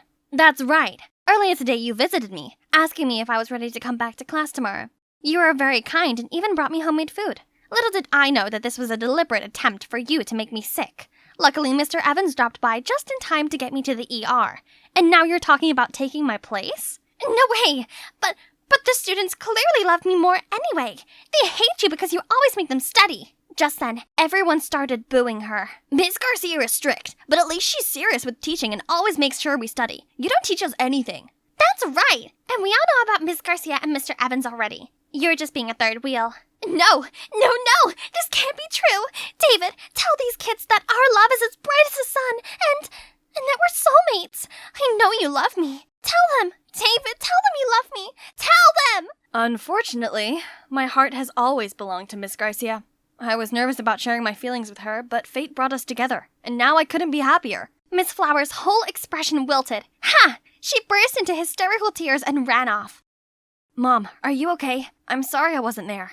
I'm fine, Callum. Please don't worry. Thanks for looking out for my mom. Please, can you take her home for me? Mr. Evans nodded, then took Miss Garcia away. When there were only 4 of us, actually 2 of us left, Callum turned to me. You were right. It was so silly of me trying to stop people from falling in love. Because when you fall for someone, you can't help it. What do you mean? I think I've fallen for you. You are watching the incredible Berries Blue. I'm Sonia, the super talented lead vocalist, and that guy over there rocking the guitar is Eric, my boyfriend. He's also our composer and backing vocalist. Yep, my man's good at everything, just like me. Actually, he's the one who discovered my vocal talent and helped me on my road to fame. Our debut album exploded onto the charts. And the rest is history. Eric asked me to be his girlfriend right on stage after our set. I don't know who was more excited, me or my adoring fans. Everything was perfect. And then our next album flopped. I guess all that pressure had interrupted Eric's writing process. I tried to send him positive energy. We had a big show coming up to debut our new single and start our comeback. Who knows when the sun will rise again, right? But during our performance, as Eric stepped back to give me the spotlight, I stepped forward and suddenly slipped and fell. Sonia, your nose! It's crooked! I was rushed into surgery, but my nose looked like a lightning bolt. I can't look like this. I must be beautiful. You'll always be the cutest girl to me. No need to worry. We can still fix it. But right after that, the photo of my busted nose hit the headlines. I got ridiculed for praising natural beauty and then getting plastic surgery. What vultures! I had to upload the video of me slipping to end these rumors, but they claimed I did it on purpose to get attention. What on earth? We thought all that drama was finally over, but no. Right when my nose healed, my chubby, pre-puberty secondary school photo appeared all over the internet, which sparked rumors about me having my whole body reconstructed. Some anonymous posts even made up that I was hot-tempered and snooty to band crew and waiting staff. I mean, maybe I could be a bit abrupt, but I was famous, so I was allowed to get what I wanted. Then, Let's Cancel Sonia began to circulate. Do these tragic people have nothing better to do than gossip about me? But my fans took notice, and a load of our tour tickets got canceled. My manager freaked out and made me go on leave until the rumors died down. How ridiculous! Worse still, they were actually going to try to replace me? The beautiful, one-of-a-kind lead vocalist? How dare they do this to me? I am the band! Hang in there, babe. I promise I'll find a way to get you back. Obviously, my photos didn't leak themselves. Some jerk did this, and it's now my life mission to track them down and make them pay. Okay, so from my internet searching, I traced the original rumor to this group of my anti-fans. Can you believe they actually met up at this cafe once a month just to badmouth me? They even had a schedule. How ridiculous! What had I ever done to them? Disguising myself, I showed up to find out more clues. Inside were those terrible leaked pictures of me. Jeez, these people clearly had way too much time on their hands. Wait, this guy looks familiar. Is he Owen, my high school crush? He was my senior in the music club and a super talented singer, guitarist, and composer. But how come he's my anti-fan? I never even spoke to him. The group buzzed about how pretentious I am. They even said Eric and I were fake dating just to cover up the news about our latest album flop. Obviously, our love is real. I never tire of hearing trash talking about that Eric guy's songs. But it's closing time. If you posted about Berries Blue, please claim your money from the counter before leaving.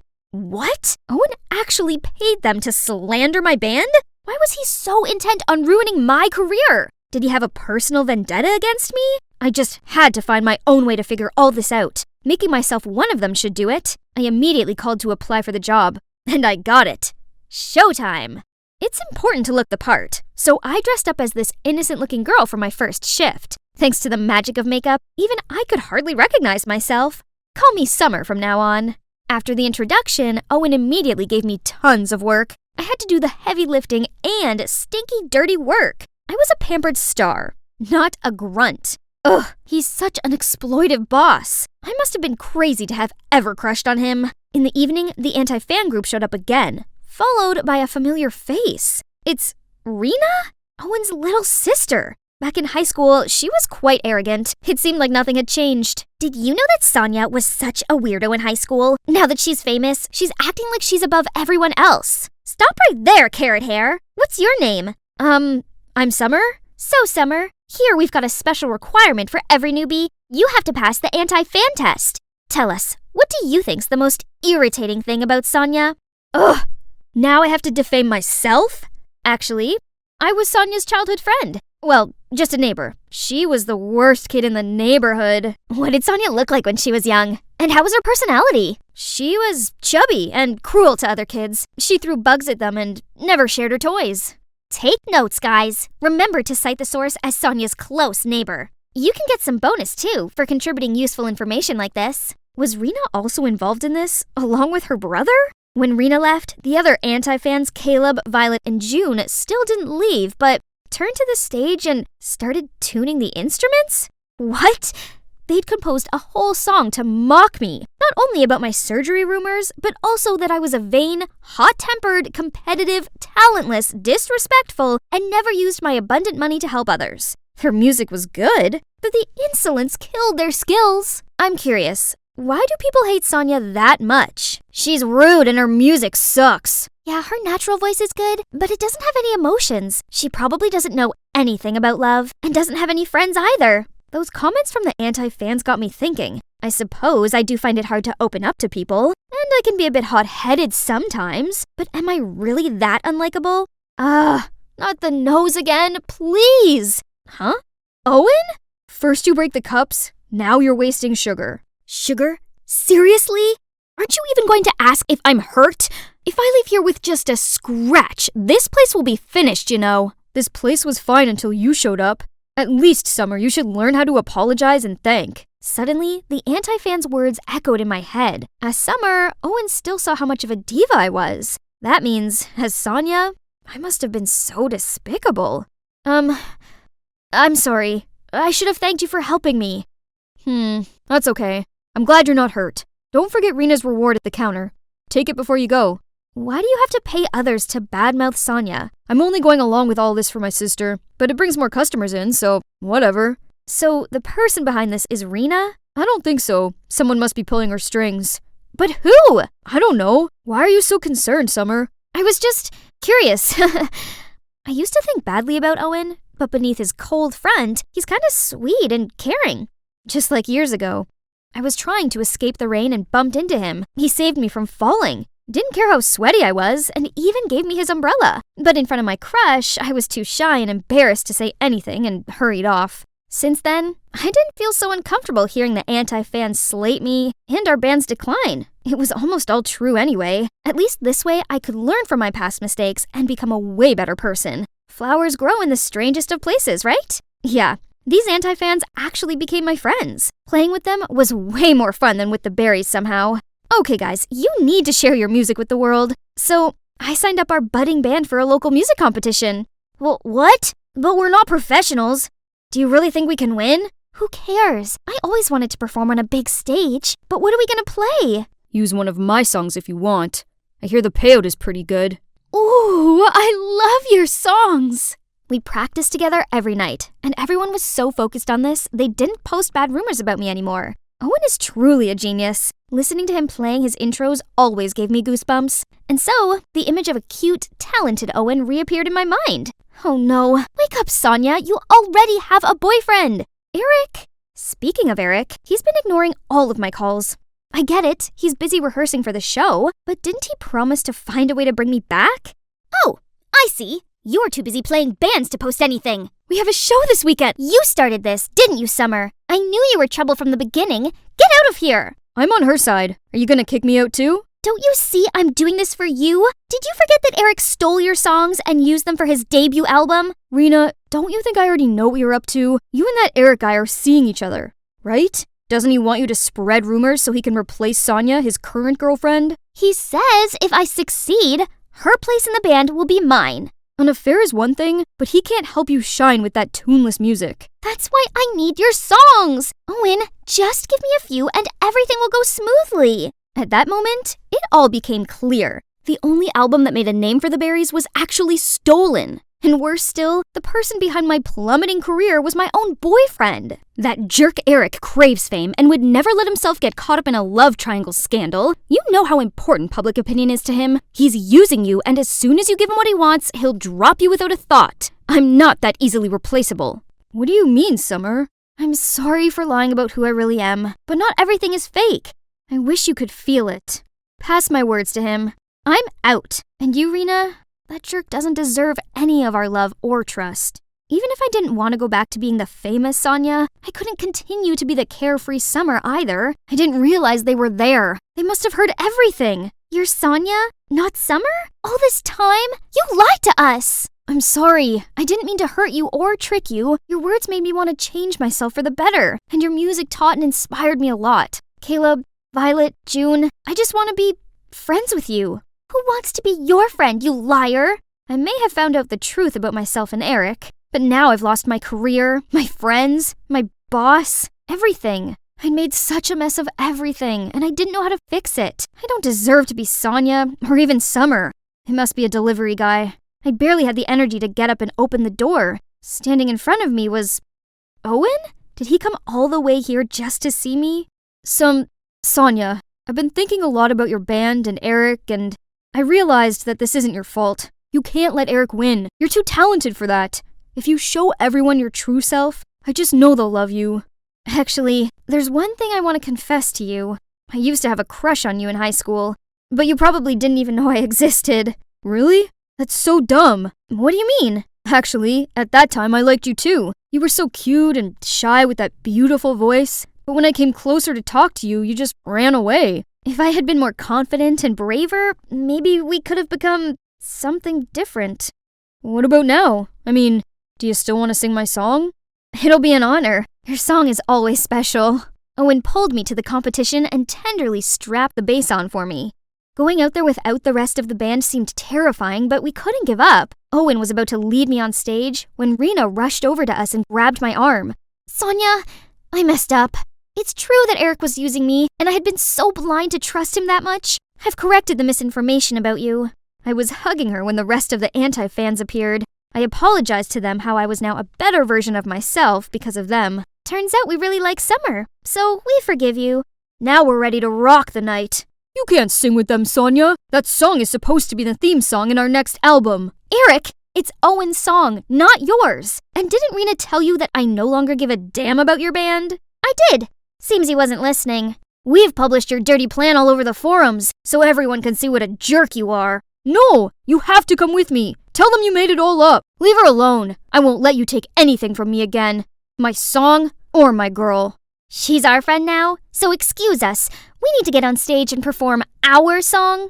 I can't believe I'm back on stage again. Only this time, it's so much better. My bandmates are awesome. The song is amazing, and the crowd is going wild. I saw Eric shamefully disappear through the crowd. Tough luck. That's what being a big slimy liar gets you.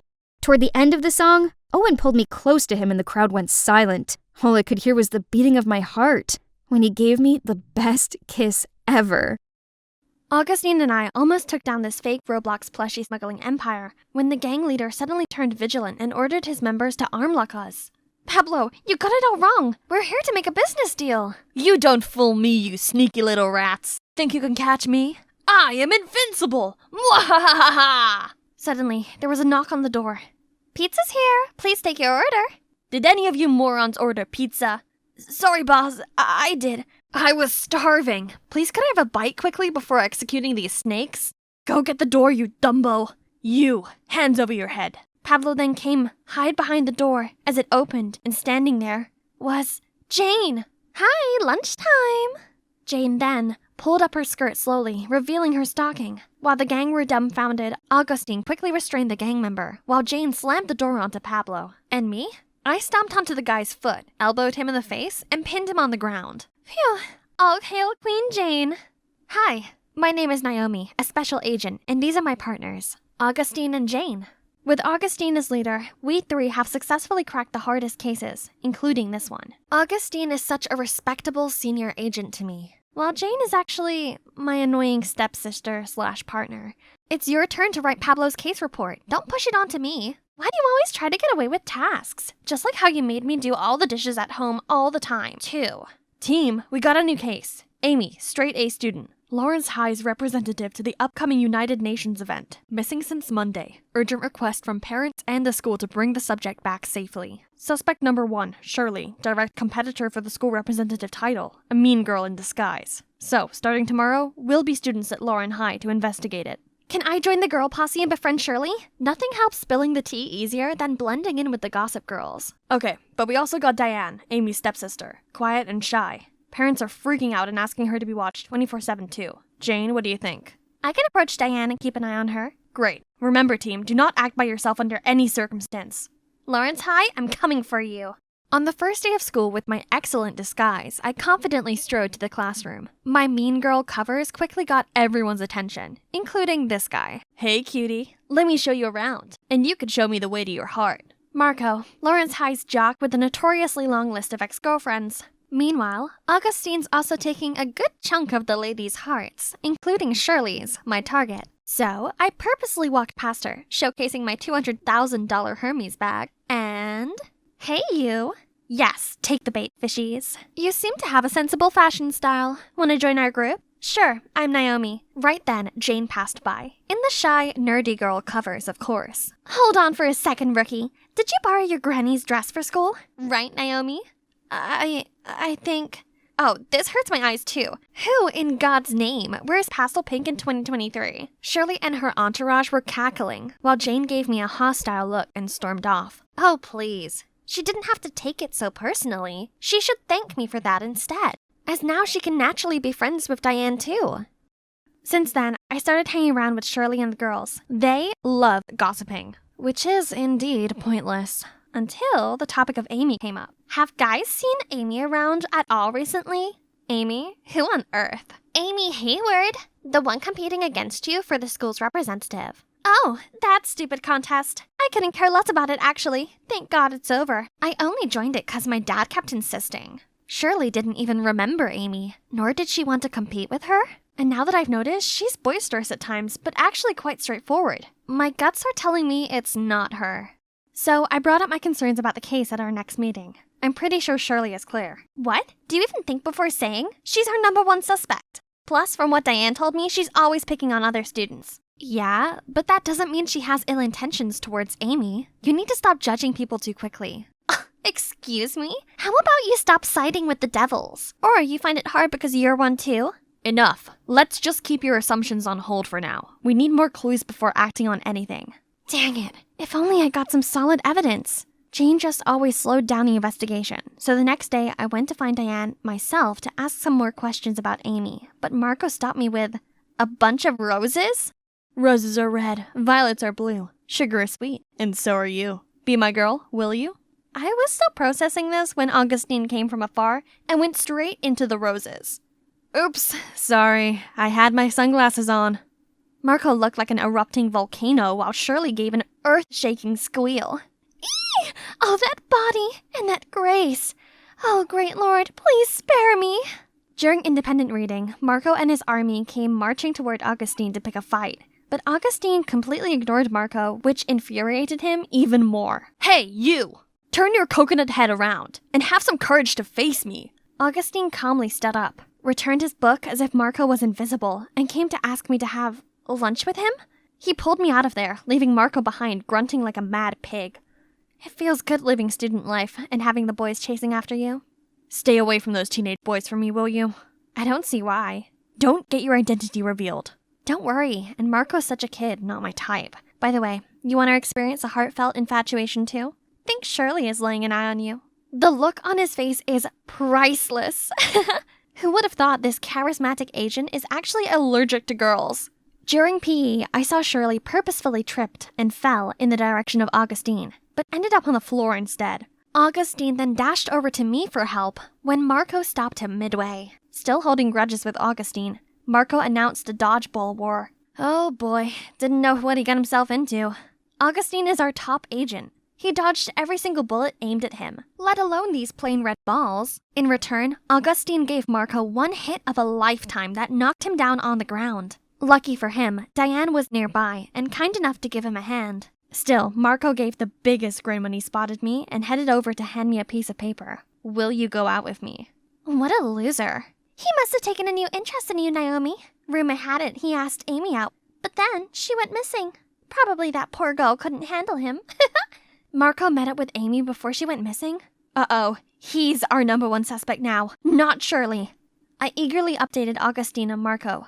I have a feeling Marco knows something about the case that might lead us to Amy. I was thinking I could pretend to go on a date with him. That's too dangerous. What if he's behind it all? You might get into trouble, Naomi. No worries, he seems really into me. He asked Amy out and she went missing right after. Who knows what could happen to you? But he's the only lead we have now. Shirley is already out of the picture and I know how to protect myself if anything happens. Please? And yes! The time has come for me to end this case. During the date, Marco was so caring, but I was dying to know what happened to Amy that day. So, I heard you and Amy were a thing before? Nah, we never got together. How can you be so perfect? Are you an angel? I heard otherwise. Rumors had it you even went out with her. Let's just focus on us, why don't you? But I want to know more about you too. Fine. If you want to know it that bad, I did ask her out, but I never saw her that day. Her sister showed up instead. Sat there at a reserved table and said something about Amy wouldn't be around for a while. I thought they wanted to mess with me, so I just left. Diane knew Amy would disappear even before she went missing? Did Diane have anything to do with this? She might have been the very piece we'd overlooked from the beginning. I got to the office and saw Augustine fidgeting around. Are you okay? Did Marco do anything to you? I'm fine, and I got the biggest news. I then told Augustine and Jane everything and posed my doubts for Diane. Why Diane? She's just a vulnerable victim who gets picked on all the time. And you know by who? Shirley! She might appear vulnerable, but who knows what she's got inside. And you remember how she came to help Marco up that time? Now that I think about it, she was so worried for him. She obviously likes Marco. It's possible she might get jealous of her sister. Oh, stop! Not everyone is a jello like you. What? Team, this is getting nowhere. For now, let's just agree on keeping Diane close. Again, no one is to act by themselves. A jello? Just watch me nail this case before you do, Jane. The next morning, I saw Diane secretly watching Marco play basketball. I swear to God, Diane is definitely into him and involved in her sister's missing. But Augustine wouldn't let me do anything. That'd leave me with the only option, which is to keep Diane's activities on watch. Indeed, she's been acting very strange lately. She received regular phone calls and would get out of class, just to return with a troubled face. I decided to tail her that afternoon. She looked very suspicious and kept turning around to check if anyone was following her. She's definitely hiding something. We were walking for quite some time, passing a vast area of abandoned field crops, until she stopped in front of a shabby house. This is clearly not a building for residency. The whole place looked so torn apart, and even had traps everywhere. Thank God I had all that training back in the academy to spot these deadly traps. Suddenly, I saw a flashing shadow sprinting right across the room. I quickly followed and saw a door leading to the dark basement. Diane, or whoever was staying here, is not going to be simple to deal with. Oh no, it's a trap! If you dare move an inch, you're done. Now tell me, who are you? Are you from the Dixie Mafia trying to get back at me? Mafia? No, you got it wrong. I came to check on the electricity for this building. Please calm down. She's lying again, Mr. Gordon. I knew she was up to no good. Speak now if you want to stay intact. Oh, no. I should have listened to Augustine and not let my stupid adrenaline take over. Is this the end of my mission? The end of my life? Suddenly, there was a loud banging sound.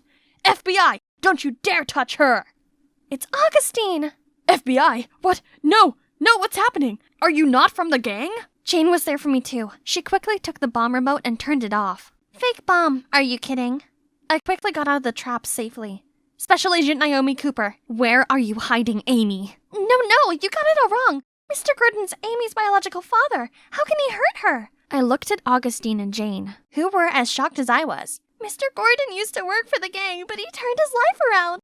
That's why he thought you were the old gang coming at him for revenge. Not long ago, he contracted a serious illness that needs a kidney transplant, and Amy is the only relative he's got left. You're telling me Amy agreed to give him a kidney? Then why are you here in the dark? Why hide? Because Amy's mom hated me and forbade me from seeing her, let alone giving me a whole kidney. But Amy is my daughter with a golden heart. Even though I didn't want to, she insisted on giving me a kidney so I could live on. If Mom knew about it, she would never agree. That's why Amy had to run away to have the transplant done with Mr. Gordon. Where is she now? Resting in that room. Don't worry, Mr. Gordon has been taking well care of her. Meanwhile, I helped bring them food and necessities. I quickly kicked the door open and saw Amy lying on the bed. What was all the commotion, Diane? Did you bring Dad some squash? Augustine, Jane, and I saw it through now. We all got it wrong this whole time. The next day, we went to find Amy's mother and had a talk with her. She was shocked at first, but after knowing everything, she realized how wrong it was to separate father and daughter. She was so touched by her daughter's precious heart and agreed to let Amy come visit Mr. Gordon from now on. Looking at the sisters makes me think about my own sis. I'm sorry. We gave each other a tight hug. We are sisters too in the end. Well, case closed. Let's go for some grand celebration, shall we? Actually, I have a date now. Why don't you take Naomi with you? Then she just left us there, cheeky Jane. I'm so relieved you're okay, Naomi, because if anything happens to you... Yeah, Augustine? If anything happens, I would die for you.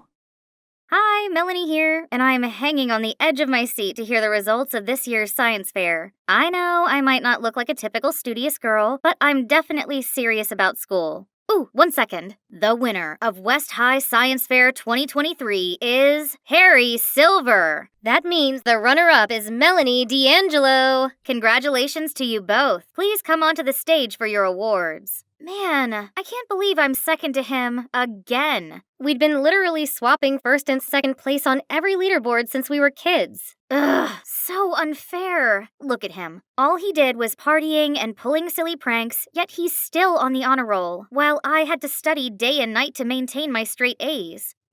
Mom's taking quite long. What's that commotion over there? This calls for a celebration. What do you guys think? Olive Garden? Yes! Geez, can you keep it down just a smidge? Come to think of it, people like Harry just have it all, while I only have Mom by my side. Oh, she came just in time! Dad left us for another woman a while ago, so my mom had been struggling every day being a single mom. She must be really sad and lonely, so I'd never mention Dad anymore. Poor her. The more I felt for Mom, the angrier I was at Dad. Only my bestie, Izzy, knew about this, 'cause, you know, it's hard to open up when you're from a broken home. Luckily, there's one thing in this world that could raise my spirits, as well as my heartbeat, in these dark, gloomy days. My dreamy crush, Cameron. Last year of middle school was coming to an end, so I gotta make a move with Cameron fast. The problem was, every time I got close to him, that party pooper appeared out of nowhere to make fun of me. He kept calling me melanin, 'cause that's what you lack, and bothered me nonstop. We had never gotten along, but seriously? What's wrong with him lately? He picked on me way too much, and why only me? I can't believe everyone thinks he's a model student. To me, Harry's no more than the most annoying bug. All right. Hair, makeup, pearly white teeth?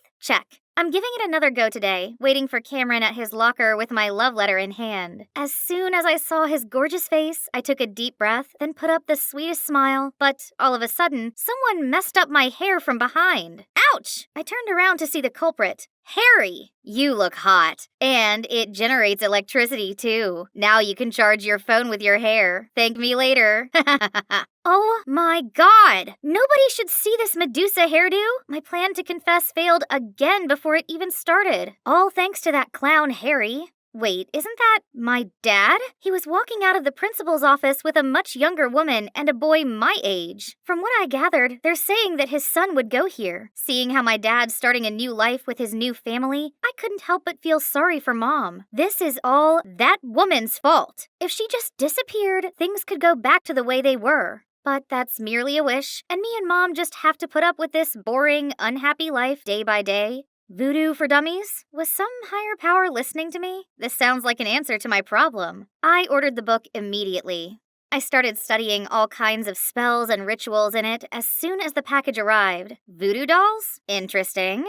The next day, I went to find Izzy ASAP. Hey, I'm thinking of using a voodoo doll on my dad's new wife to bring my parents back together. What do you think? Does it really work? I don't think. Yo, Wednesday. Sorry. Yo, knock off Wednesday. Harry Silver, you are so dead. But wait a second. You know what? We can test it out. Harry would be the perfect guinea pig. What? Him?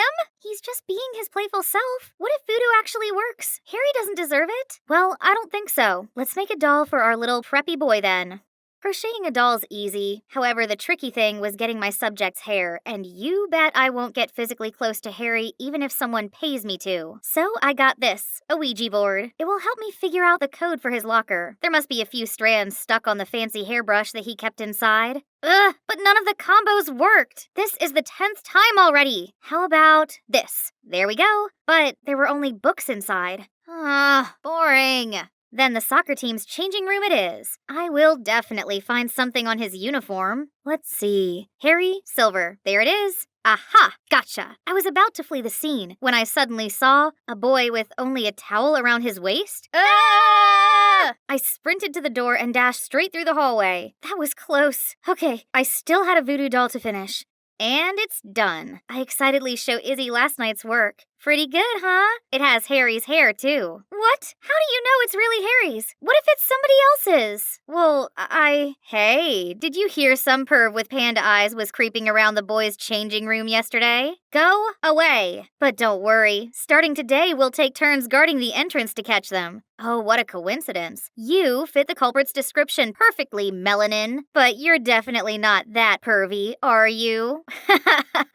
I was so mad I felt smoke coming out of my ears. I wish my gaze could kill that brat. Mel, you're squeezing the doll's arm. It's gonna come off. Whoops, my bad.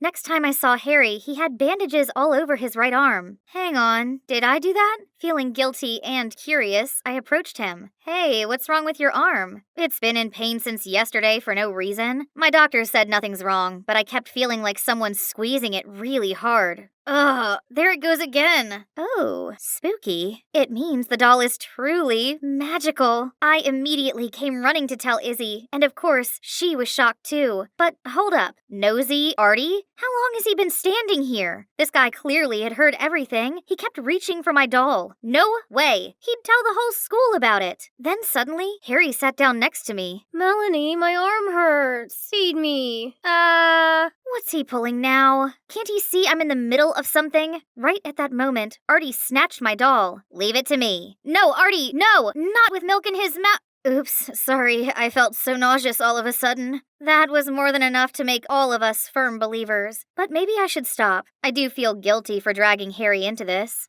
That afternoon, when I was about to throw the doll in the trash can, I saw Cameron walk towards me. Did Christmas come early? Hey, I was wondering if you're... Yes, I've been waiting so long for this day. An occultist? What? I mean, Artie was going off about a voodoo doll of yours, so I thought you might know a thing or two about love spells. But if that's not true, I'm sorry. What do you need a love spell for? Then he revealed he wanted to put a spell on his crush, Regina. So all this time, I had no chance with him at all? But hey, a love spell sounds like a brilliant idea. It could ensure my parents' reunion too. Sure thing, but I'll need your hair as well as Regina's. Also, some of your personal items for the spell to work. Obviously, I'll use his stuff, but in a love spell for me. And you know what I gave him? It's all junk with some of my poodle's fur.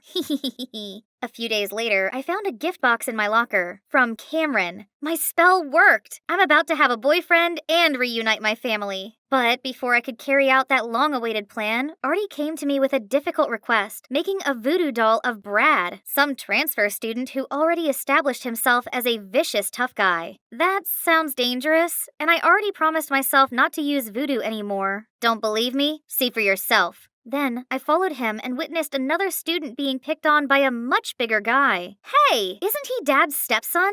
Okay, this Brad guy deserves it. So I agreed to help Artie. The next day, I approached Brad after class where he usually messed with other students. I managed to sneak up behind him and get one strand of hair. Oh no, busted! I quickly put the hair in the doll. This better work. Come on! Why isn't it working? And why now? Pesky little thing. Stop! I know those voices. Thank goodness. Touch her and you'll regret it. Yeah, we'll call the police. Brad just scoffed and left. Phew, what are you both doing here? And Harry, I thought your arm hurt. Then Harry and Izzy finally told me that voodoo had never been effective. Izzy knew that Harry only picked on me because he liked me.